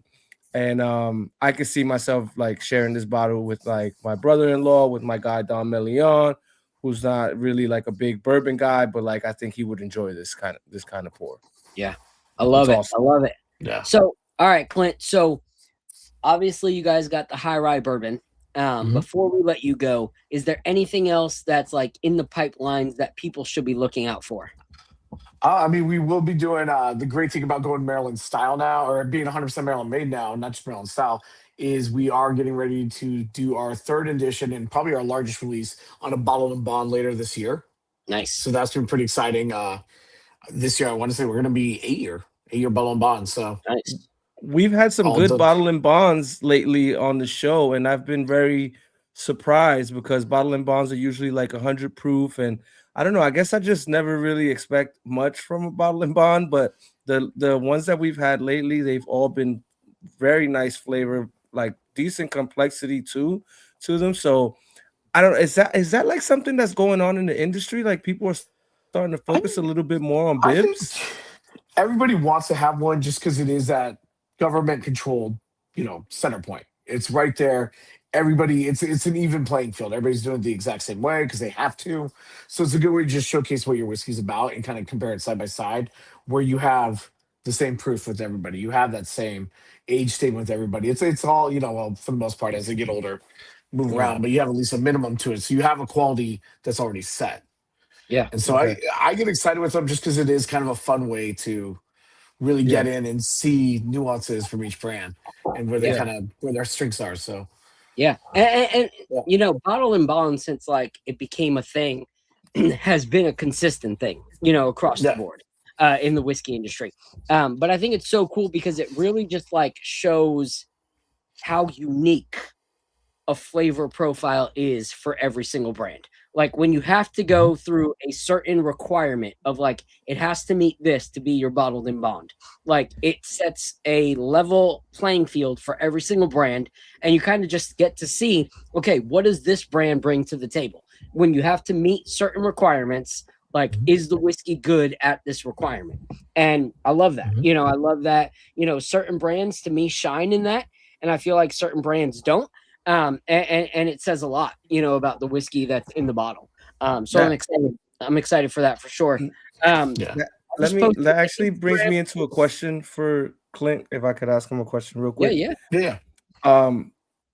What you mentioned, or what it got me thinking about, was how certain brands have like a very certain like flavor profile, right? Like certain brands are known for a very nutty profile. Other brands are known for a very, a big grape taste in their bourbon. Now, Clint, now that you guys are no longer sourcing, right, and only using your distillate, everything. I think you guys are like grain to like, you guys take care of everything, right? Like you do grain to glass. We're doing everything in Maryland. Yeah. So does Sagamore have like a certain note that is going to be prevalent through all of their iterations? That's a great question, actually. Yeah. I would say, and maybe this is something that like just over time you kind of land there and it's not known now, but like I don't know, I did get a nice peach flavor. Like I don't know, it'd be cool. I would agree. I think the stone fruit's definitely one of those flavor notes you get a lot of, depending on the one. And it's funny speaking to the bourbon about the orange peel, because I think that comes into play more with the malted rye, which is the smallest percentage in there. But I do think when you get to our core lineup where it's all our actual full ryes, I do think citrus notes, that kind of orange peel, is a pretty popular one. With the double oak, which I don't know if you guys have had a chance to try that one before or not. That one you get a little bit more of like those like creme brulee style sugar notes. But I do think outside of that, the caramel is one that does. And to Phil's point earlier, it's not caramel like that sugary sweet. It's almost like that mouthfeel you get from caramel. I kind of think where it's like the way when you're eating a caramel, you get that salty and sugary kind of notes on your tongue is kind of more what it's in line with. I would say, honestly, like if there was one, stone fruits, a little bit of that citrusy orange peel note. I think you're always going to get a little bit of like the baking spices, of course, on the barrels. We do a level 3 char, so it's going to be a heavier char on it. I think those are kind of some big categorical ones. Pretty soon, guys, people are gonna blind taste your stuff and be like, that tastes like a Sagamore. Like that tastes like a Sagamore spirit right there. That's where we want it to be already. So yeah, I love it. I love it. That's what's All up. right, Clint. So I posted the Instagram and the Twitter. Is there anything you want to say to people on how they can support what you guys are doing? Yeah, just pick it up in stores. Come down. For all of you that are on the East Coast, take the train down to Baltimore. Come down to the distillery for a day. It's open Wednesday through Sundays. Weekends, we have live music down on the lawns. We do whiskey on the waterfront with food trucks, third Saturday of every month. Plus, going back to that Belt and Bond, the one thing that I can say is we have distillery exclusives all the time. I was about to ask about that. Yeah. So that is one of those things that like you're not going to find it at a store. You're only going to find it there. A really exciting one. We're doing an 8-year America 250 bottle July 31st. Nice. We decided we're going to drop it for Baltimore's birthday as well. And it's 250 bottles. That's it. Custom label. Wow. Yeah, it's going to be a pretty special bottle. That's going to probably be our highest priced one we've ever done. We always wanted to keep it kind of, pricing wise. Baltimore's a blue collar city. We want people to be able to afford our whiskey, So I'm going down to New York for the parade when the Knicks win this championship, and my sister lives in Delaware, so we might make that trip. I love me some lump crab cake, so Baltimore's always knocking on my door. And my mother-in-law is 100 yards from us. Yep. My mother-in-law lives in California, Maryland, so I'm right there as well. What I say is Nick's Fish House, one of the famous. Nick's and Jimmy's are kind of like the two big ones. Nick's is on the same spot as us. You can walk to it in 5 minutes from where we're at. Quarter mile, same area. Well, Clint, I just put my email in the chat. So if you see that, if you could drop me an email personally, because I'd love to set up some time for me and Al to come out and link up with you. When we get out there, we would love to kick it with you and be able to continue to build with you on that front. So appreciate you so much, man. Absolutely. I'll break out that 118 bourbon so you guys can actually try it. Love it. Thank you so much, man. Thank you so much for your time, Clint. Thanks for having me, guys. And Knicks in 5. Let's go. Last thing I want to say, Wu-Tang, I think, helped us out at the end, too. Let's go. Presents are temporary. Wu-Tang's forever. They cleanse the gardens. So let's go. Right there, baby. Let's go, Clint. Let's go, man. Appreciate you, Clint. Have a good night, brother. Thank you so much, man. Have a good night, guys. Hey, that was one of the best outros I ever heard in my life. For real. I love it. Shout out to Clint. All right, so we're going to move to the next category, and I'm going to throw it to these guys. I'm going to throw it to Joe and throw it to Don. Besides what we were talking about, Kat, the next thing I think that the Knicks need to do is defend the 3-point line better. And I think throwing Jose Alvarado into that, mix really helps with that. But the Spurs made 14 threes in the first half, bro. 14 threes, which is absolutely crazy to see that they made 14 threes in the first half. So, Joe, what do you think we have to do to make sure that that does not happen? Yeah, like I said before, I just want to make sure we're rotating better. There was a couple times where we were losing our guy, and that's, when we're leaving guys wide open, these guys, it's the finals, man. These guys are going to hit their shots. There's 3 of them on their other team that they're all lethal 3-point shooters, and to leave them wide open in certain sets, it's like, man, we're killing ourselves at certain points. So, at the end of the day, man, this is our series to win, The only way we lose is if we beat ourselves. Yeah. So I'm saying, when it comes to playing defense on the perimeter, man, just stay with your guy. You gotta rotate. Can't leave him wide open. I saw Mitch leaving Wemby wide open, not playing up on him, and Wemby just drained it right in his face. Yeah. And then Brown put him right on the bench after that. So, you can't leave anybody open right now, right? Like, have respect for everyone that's on the floor. They don't really have like a Jeremy Sohan or a Josh Hart. Like, Castle is like one of their worst shooters, but he's been making his shots lately. Like, you have to respect all of their shooters. The problem is that when Wemby's rolling to the basket, you have to tag. You have to help out on Wemby, or he's gonna get a clean dunk. And when you do that, you're digging in from the corner, and now you're leaving the corner open. So if you're gonna dig in, just know that your guy might catch the ball and be ready to sprint back to the guy to contest. Like, you have to come out with the right energy.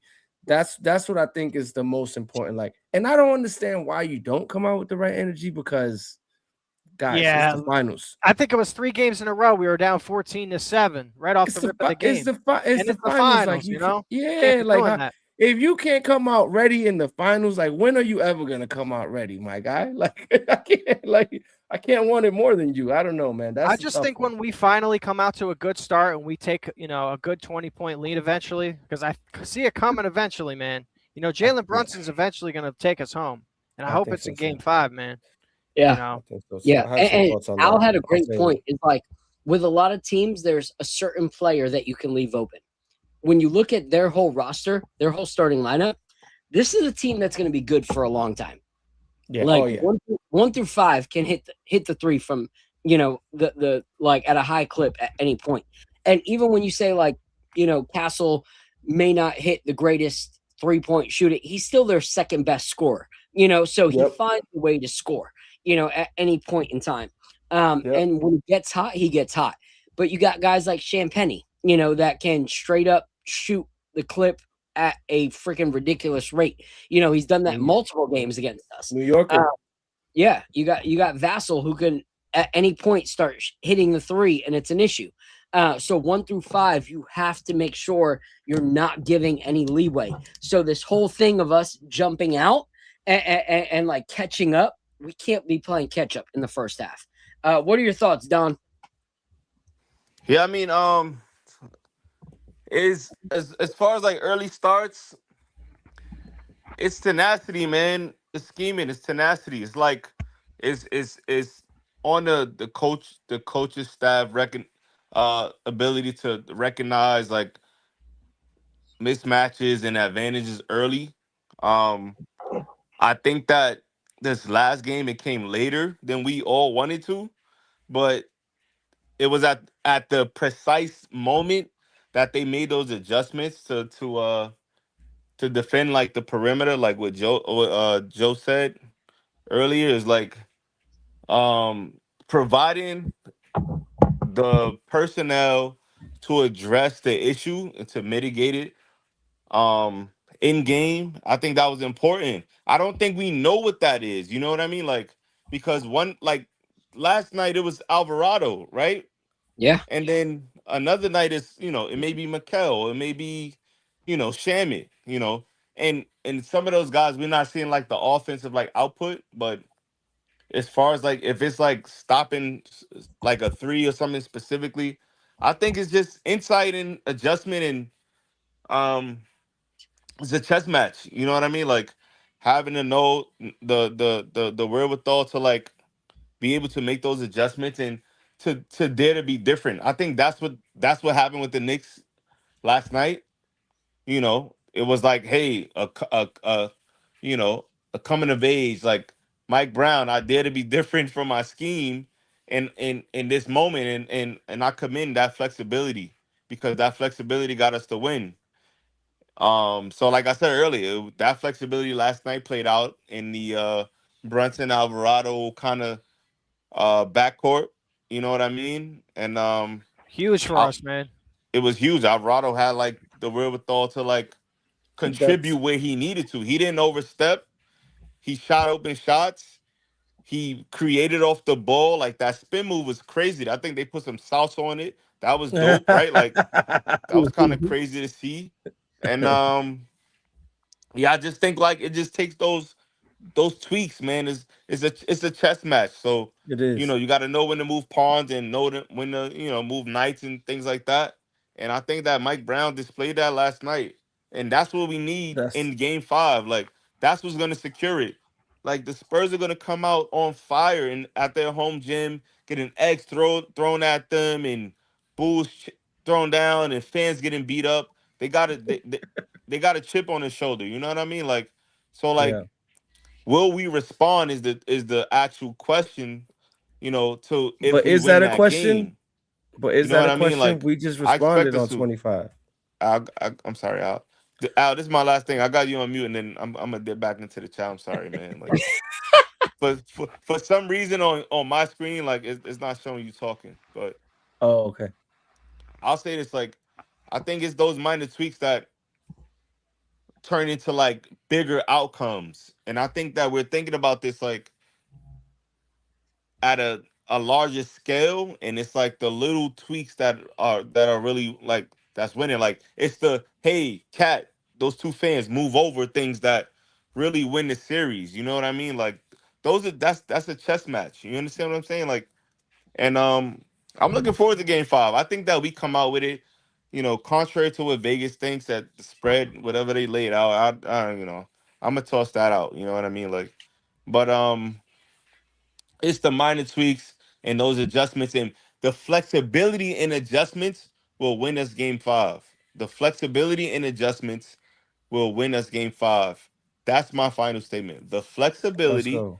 in adjustments will win us Game 5. Let's So go. having an open mind is to like make the adjustments as we see them and trust our personnel to get the job done. Yeah, let's go. I love I that. like You that. know, what one thing, like, we to Al's point, yes, we made the change, but we made the change, I think, too late, and that's what we don't want to do. I feel like we have to start from quarter one with the mentality of keeping them off the 3-point line and making sure that they play our style of basketball and not theirs. So we'll close on this because it's getting late. I appreciate, seriously, the 270 plus of you that are still rocking with us right now. We appreciate you guys. If you can hit that like button and that subscribe button, hit a retweet, all that fun stuff. Shout out to Sagamore Spirits. Shout out to OTLS, the brand. I think they're dipping out, but I'm going to put one more time their Instagram in the chat so that you guys can, their website in the chat so that you guys can pick up the tape shirt once again. If you weren't here, amazing brand that sent me over this shirt. They have a Knicks Nightcap promo code so that you guys can save 10% off.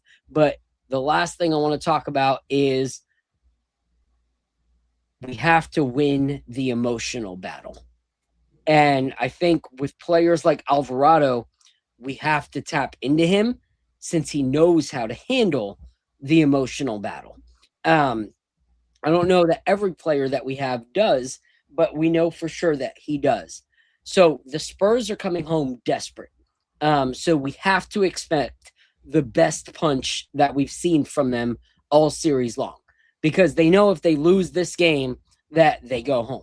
So we're going to see the biggest fight out of the Spurs tomorrow night. So expect their best punch yet. So the Knicks have to match that intensity immediately, straight out of the game. We cannot wait until halftime like last night to see us match that intensity. So what are your guys' thoughts on the Knicks' emotional approach to making sure that we win this game? I'll go with you first, Al. I'm really not that worried about it because, again, at the end of the game, they've been saying the same thing again. 0-0, next game is the most important game. Yeah. The only thing they didn't say, and maybe this scares me a little bit, is, but I think they understand this. This is going to be the hardest game. Yeah. From here on out, every next game is going to be the hardest game they've played all year. Yeah. These guys are not going to go lightly. They're probably going to get the whistle, but these are things that we already have battled and overcome, right? We've overcome the whistle. We've overcome all that stuff. I think the Knicks have shown in closeout games that they know how to handle them. And so I'm expecting them to close these guys out, man. That's my expectation. I think that's what they're going to do. I have a podcast with Ra on Sunday after the game. So if we lose Saturday, his PTSD is going to be in full gear. And then also selfishly, it just dawned on me today that if this lingers to a game 6, game 6 is going to be what, Monday? That means the parade probably, if we close out Monday on game 6, that means the parade wouldn't be until, Friday, Saturday, Sunday in New York, and that's Father's Day weekend. And my mom has a flight coming up to Tampa on Thursday. Yeah. So that kind of puts me out of the parade, man. And so that's gonna be really tough for me to stomach because I didn't get to go to any of the playoff games. So selfishly, I really need them to close out Saturday so that the parade could be like, I don't know, Tuesday, Wednesday, Thursday, sometime around then. Yeah. And I could fly back to Tampa and do Father's Day with my mom, which is my first Father's Day.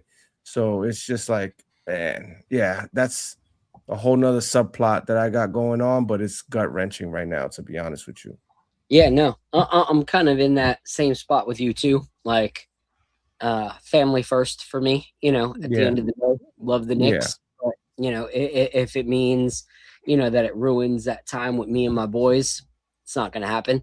So if the Knicks win and we can go up, visit my uncle, stay with my uncle, go to the parade, that'll be dope. But if it means Father's Day weekend is about the Knicks, yeah, it's probably not going to happen. So we'll see what happens there. But one thing I want to say, based off of, your guys' take and everything like that, is I think that did Joe give his take on the emotional thing? No, he hasn't. Joe go first, and then I'm gonna go. What do you think, Joe, on the whole, making sure that we don't get caught in the emotions, but we just play our kind of game and make them play it, because they're going to be playing like it's, rocky. The hair on fire.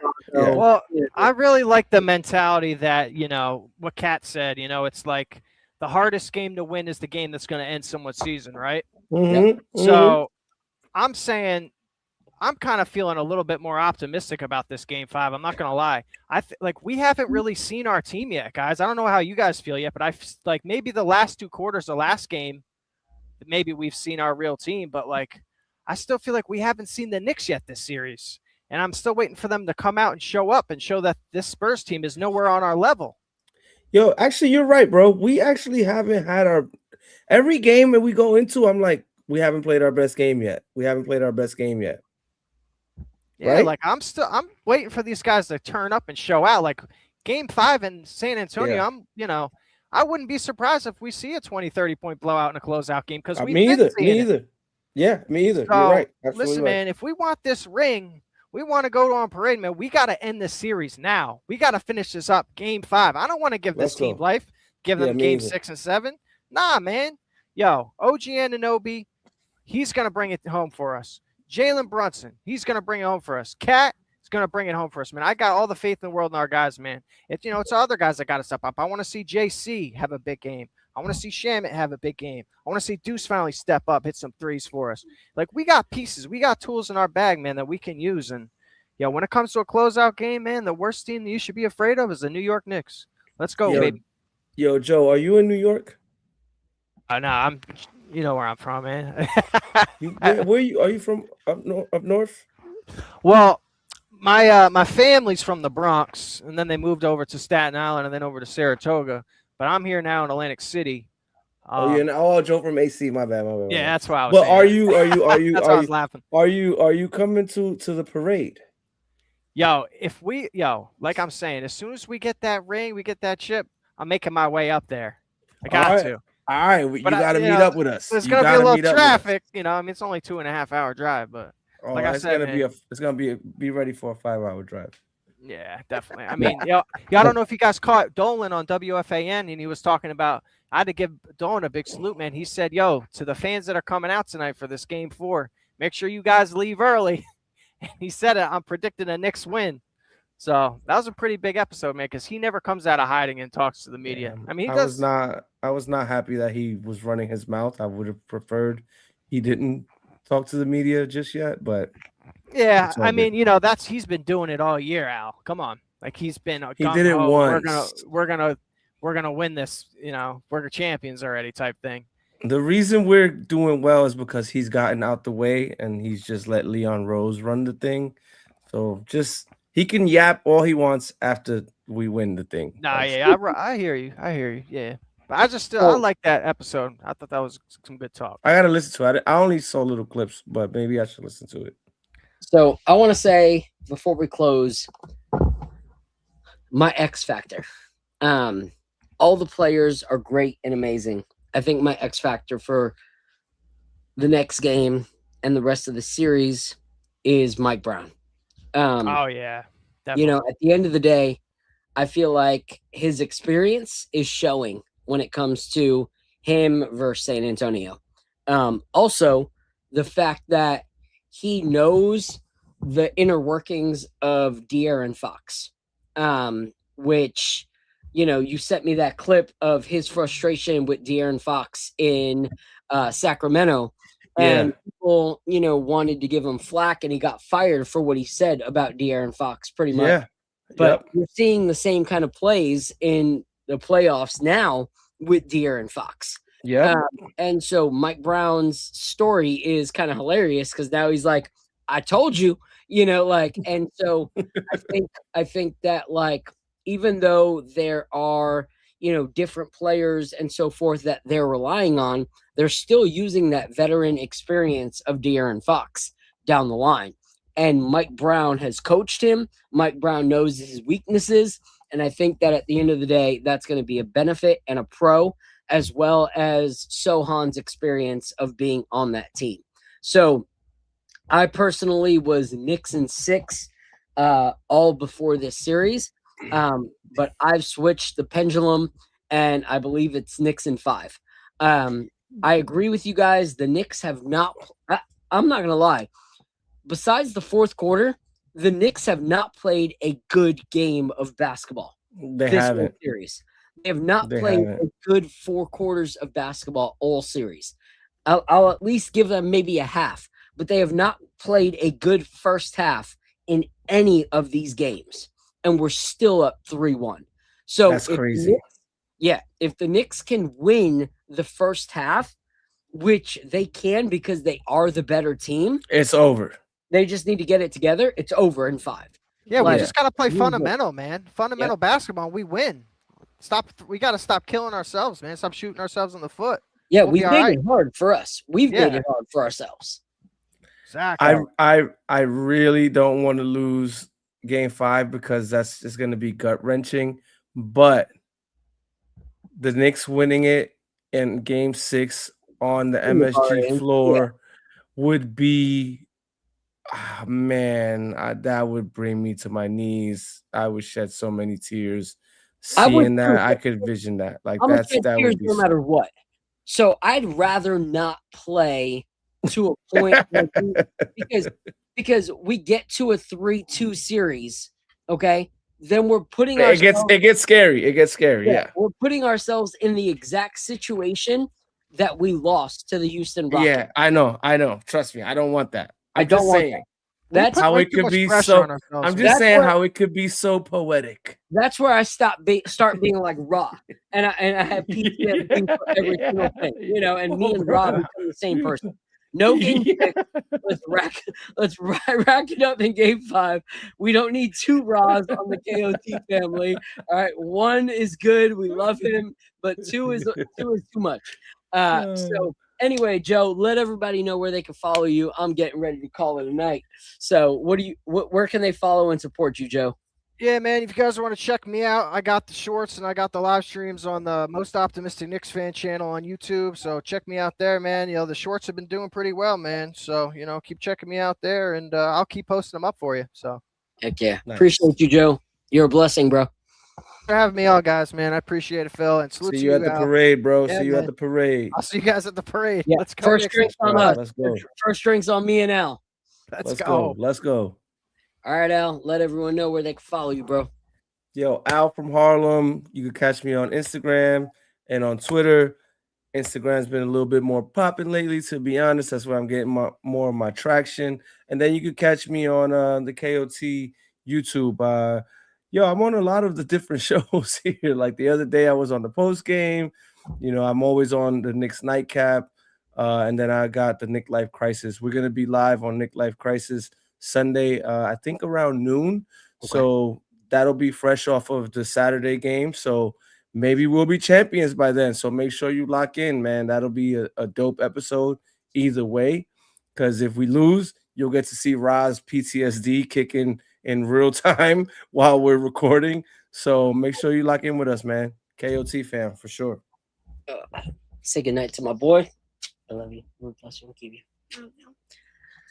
So let's go Knicks. Let's wrap it up in 5. I'm looking forward to all the celebrations. I'm looking forward to chopping up with the KOT family.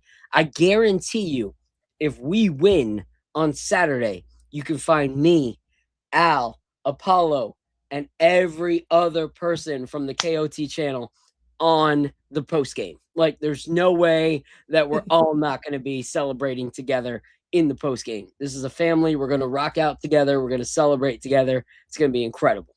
And we need y'all there with us too. Yes, we need you all there. I am seriously so thankful for you guys because it's 11:16 at night and there's 286 of you right now rocking with us. I appreciate it so much. Let's go Knicks. We are going to win a chip. Like, that's the craziest words that have ever come out of my mouth as a New York content creator. So we are about to win a chip, and I am beyond excited to be able to say those words. Shout out to Sagamore Spirits for the freaking blessing that they were to us today, chopping it up with us, hanging out. The fact that Clint has been watching and supporting the Knicks, shout out to him. Shout out to my guy David over at OTLS brand, this dope tape shirt right here. Please do me a favor and support good creators within our Knicks community. I posted a link so that you guys can support him, Knicks Nightcap, for 10% off. And shout out to Annie as well, that was on the show earlier. If you missed it, she creates amazing art like she did this Mike and Ike box of Josh Hart. So shout out to her and shout out to all of you guys for rocking with us. We appreciate you guys so much. If you drank tonight, please drink responsibly. Do not get behind the wheel. Make sure that you love your loved ones. Take care of yourself. Take care of them. Al, love you, bro. So thankful for you. It's crazy, bro. So thankful for you. And to everybody that supports the channel, we love you. Shout out to the KOT family for allowing us to do what we do on this network. Shout out to Jay Ellis. And to the 290 of you that still rocked with us at 11:18 p.m. We are thankful for you guys. So until next time, God bless, and let's go Knicks. Let's go. This is the moment we waited for. Everything you want is right here. We gon' give them what they came for. We gon' take it up from last year. Shoot 'em my shot, boy, I'm long range. Me and the team on the same thing. Stayed down, never switched up. Only thing changed was the game. I'm in the zone now. Nothing can change what we on now.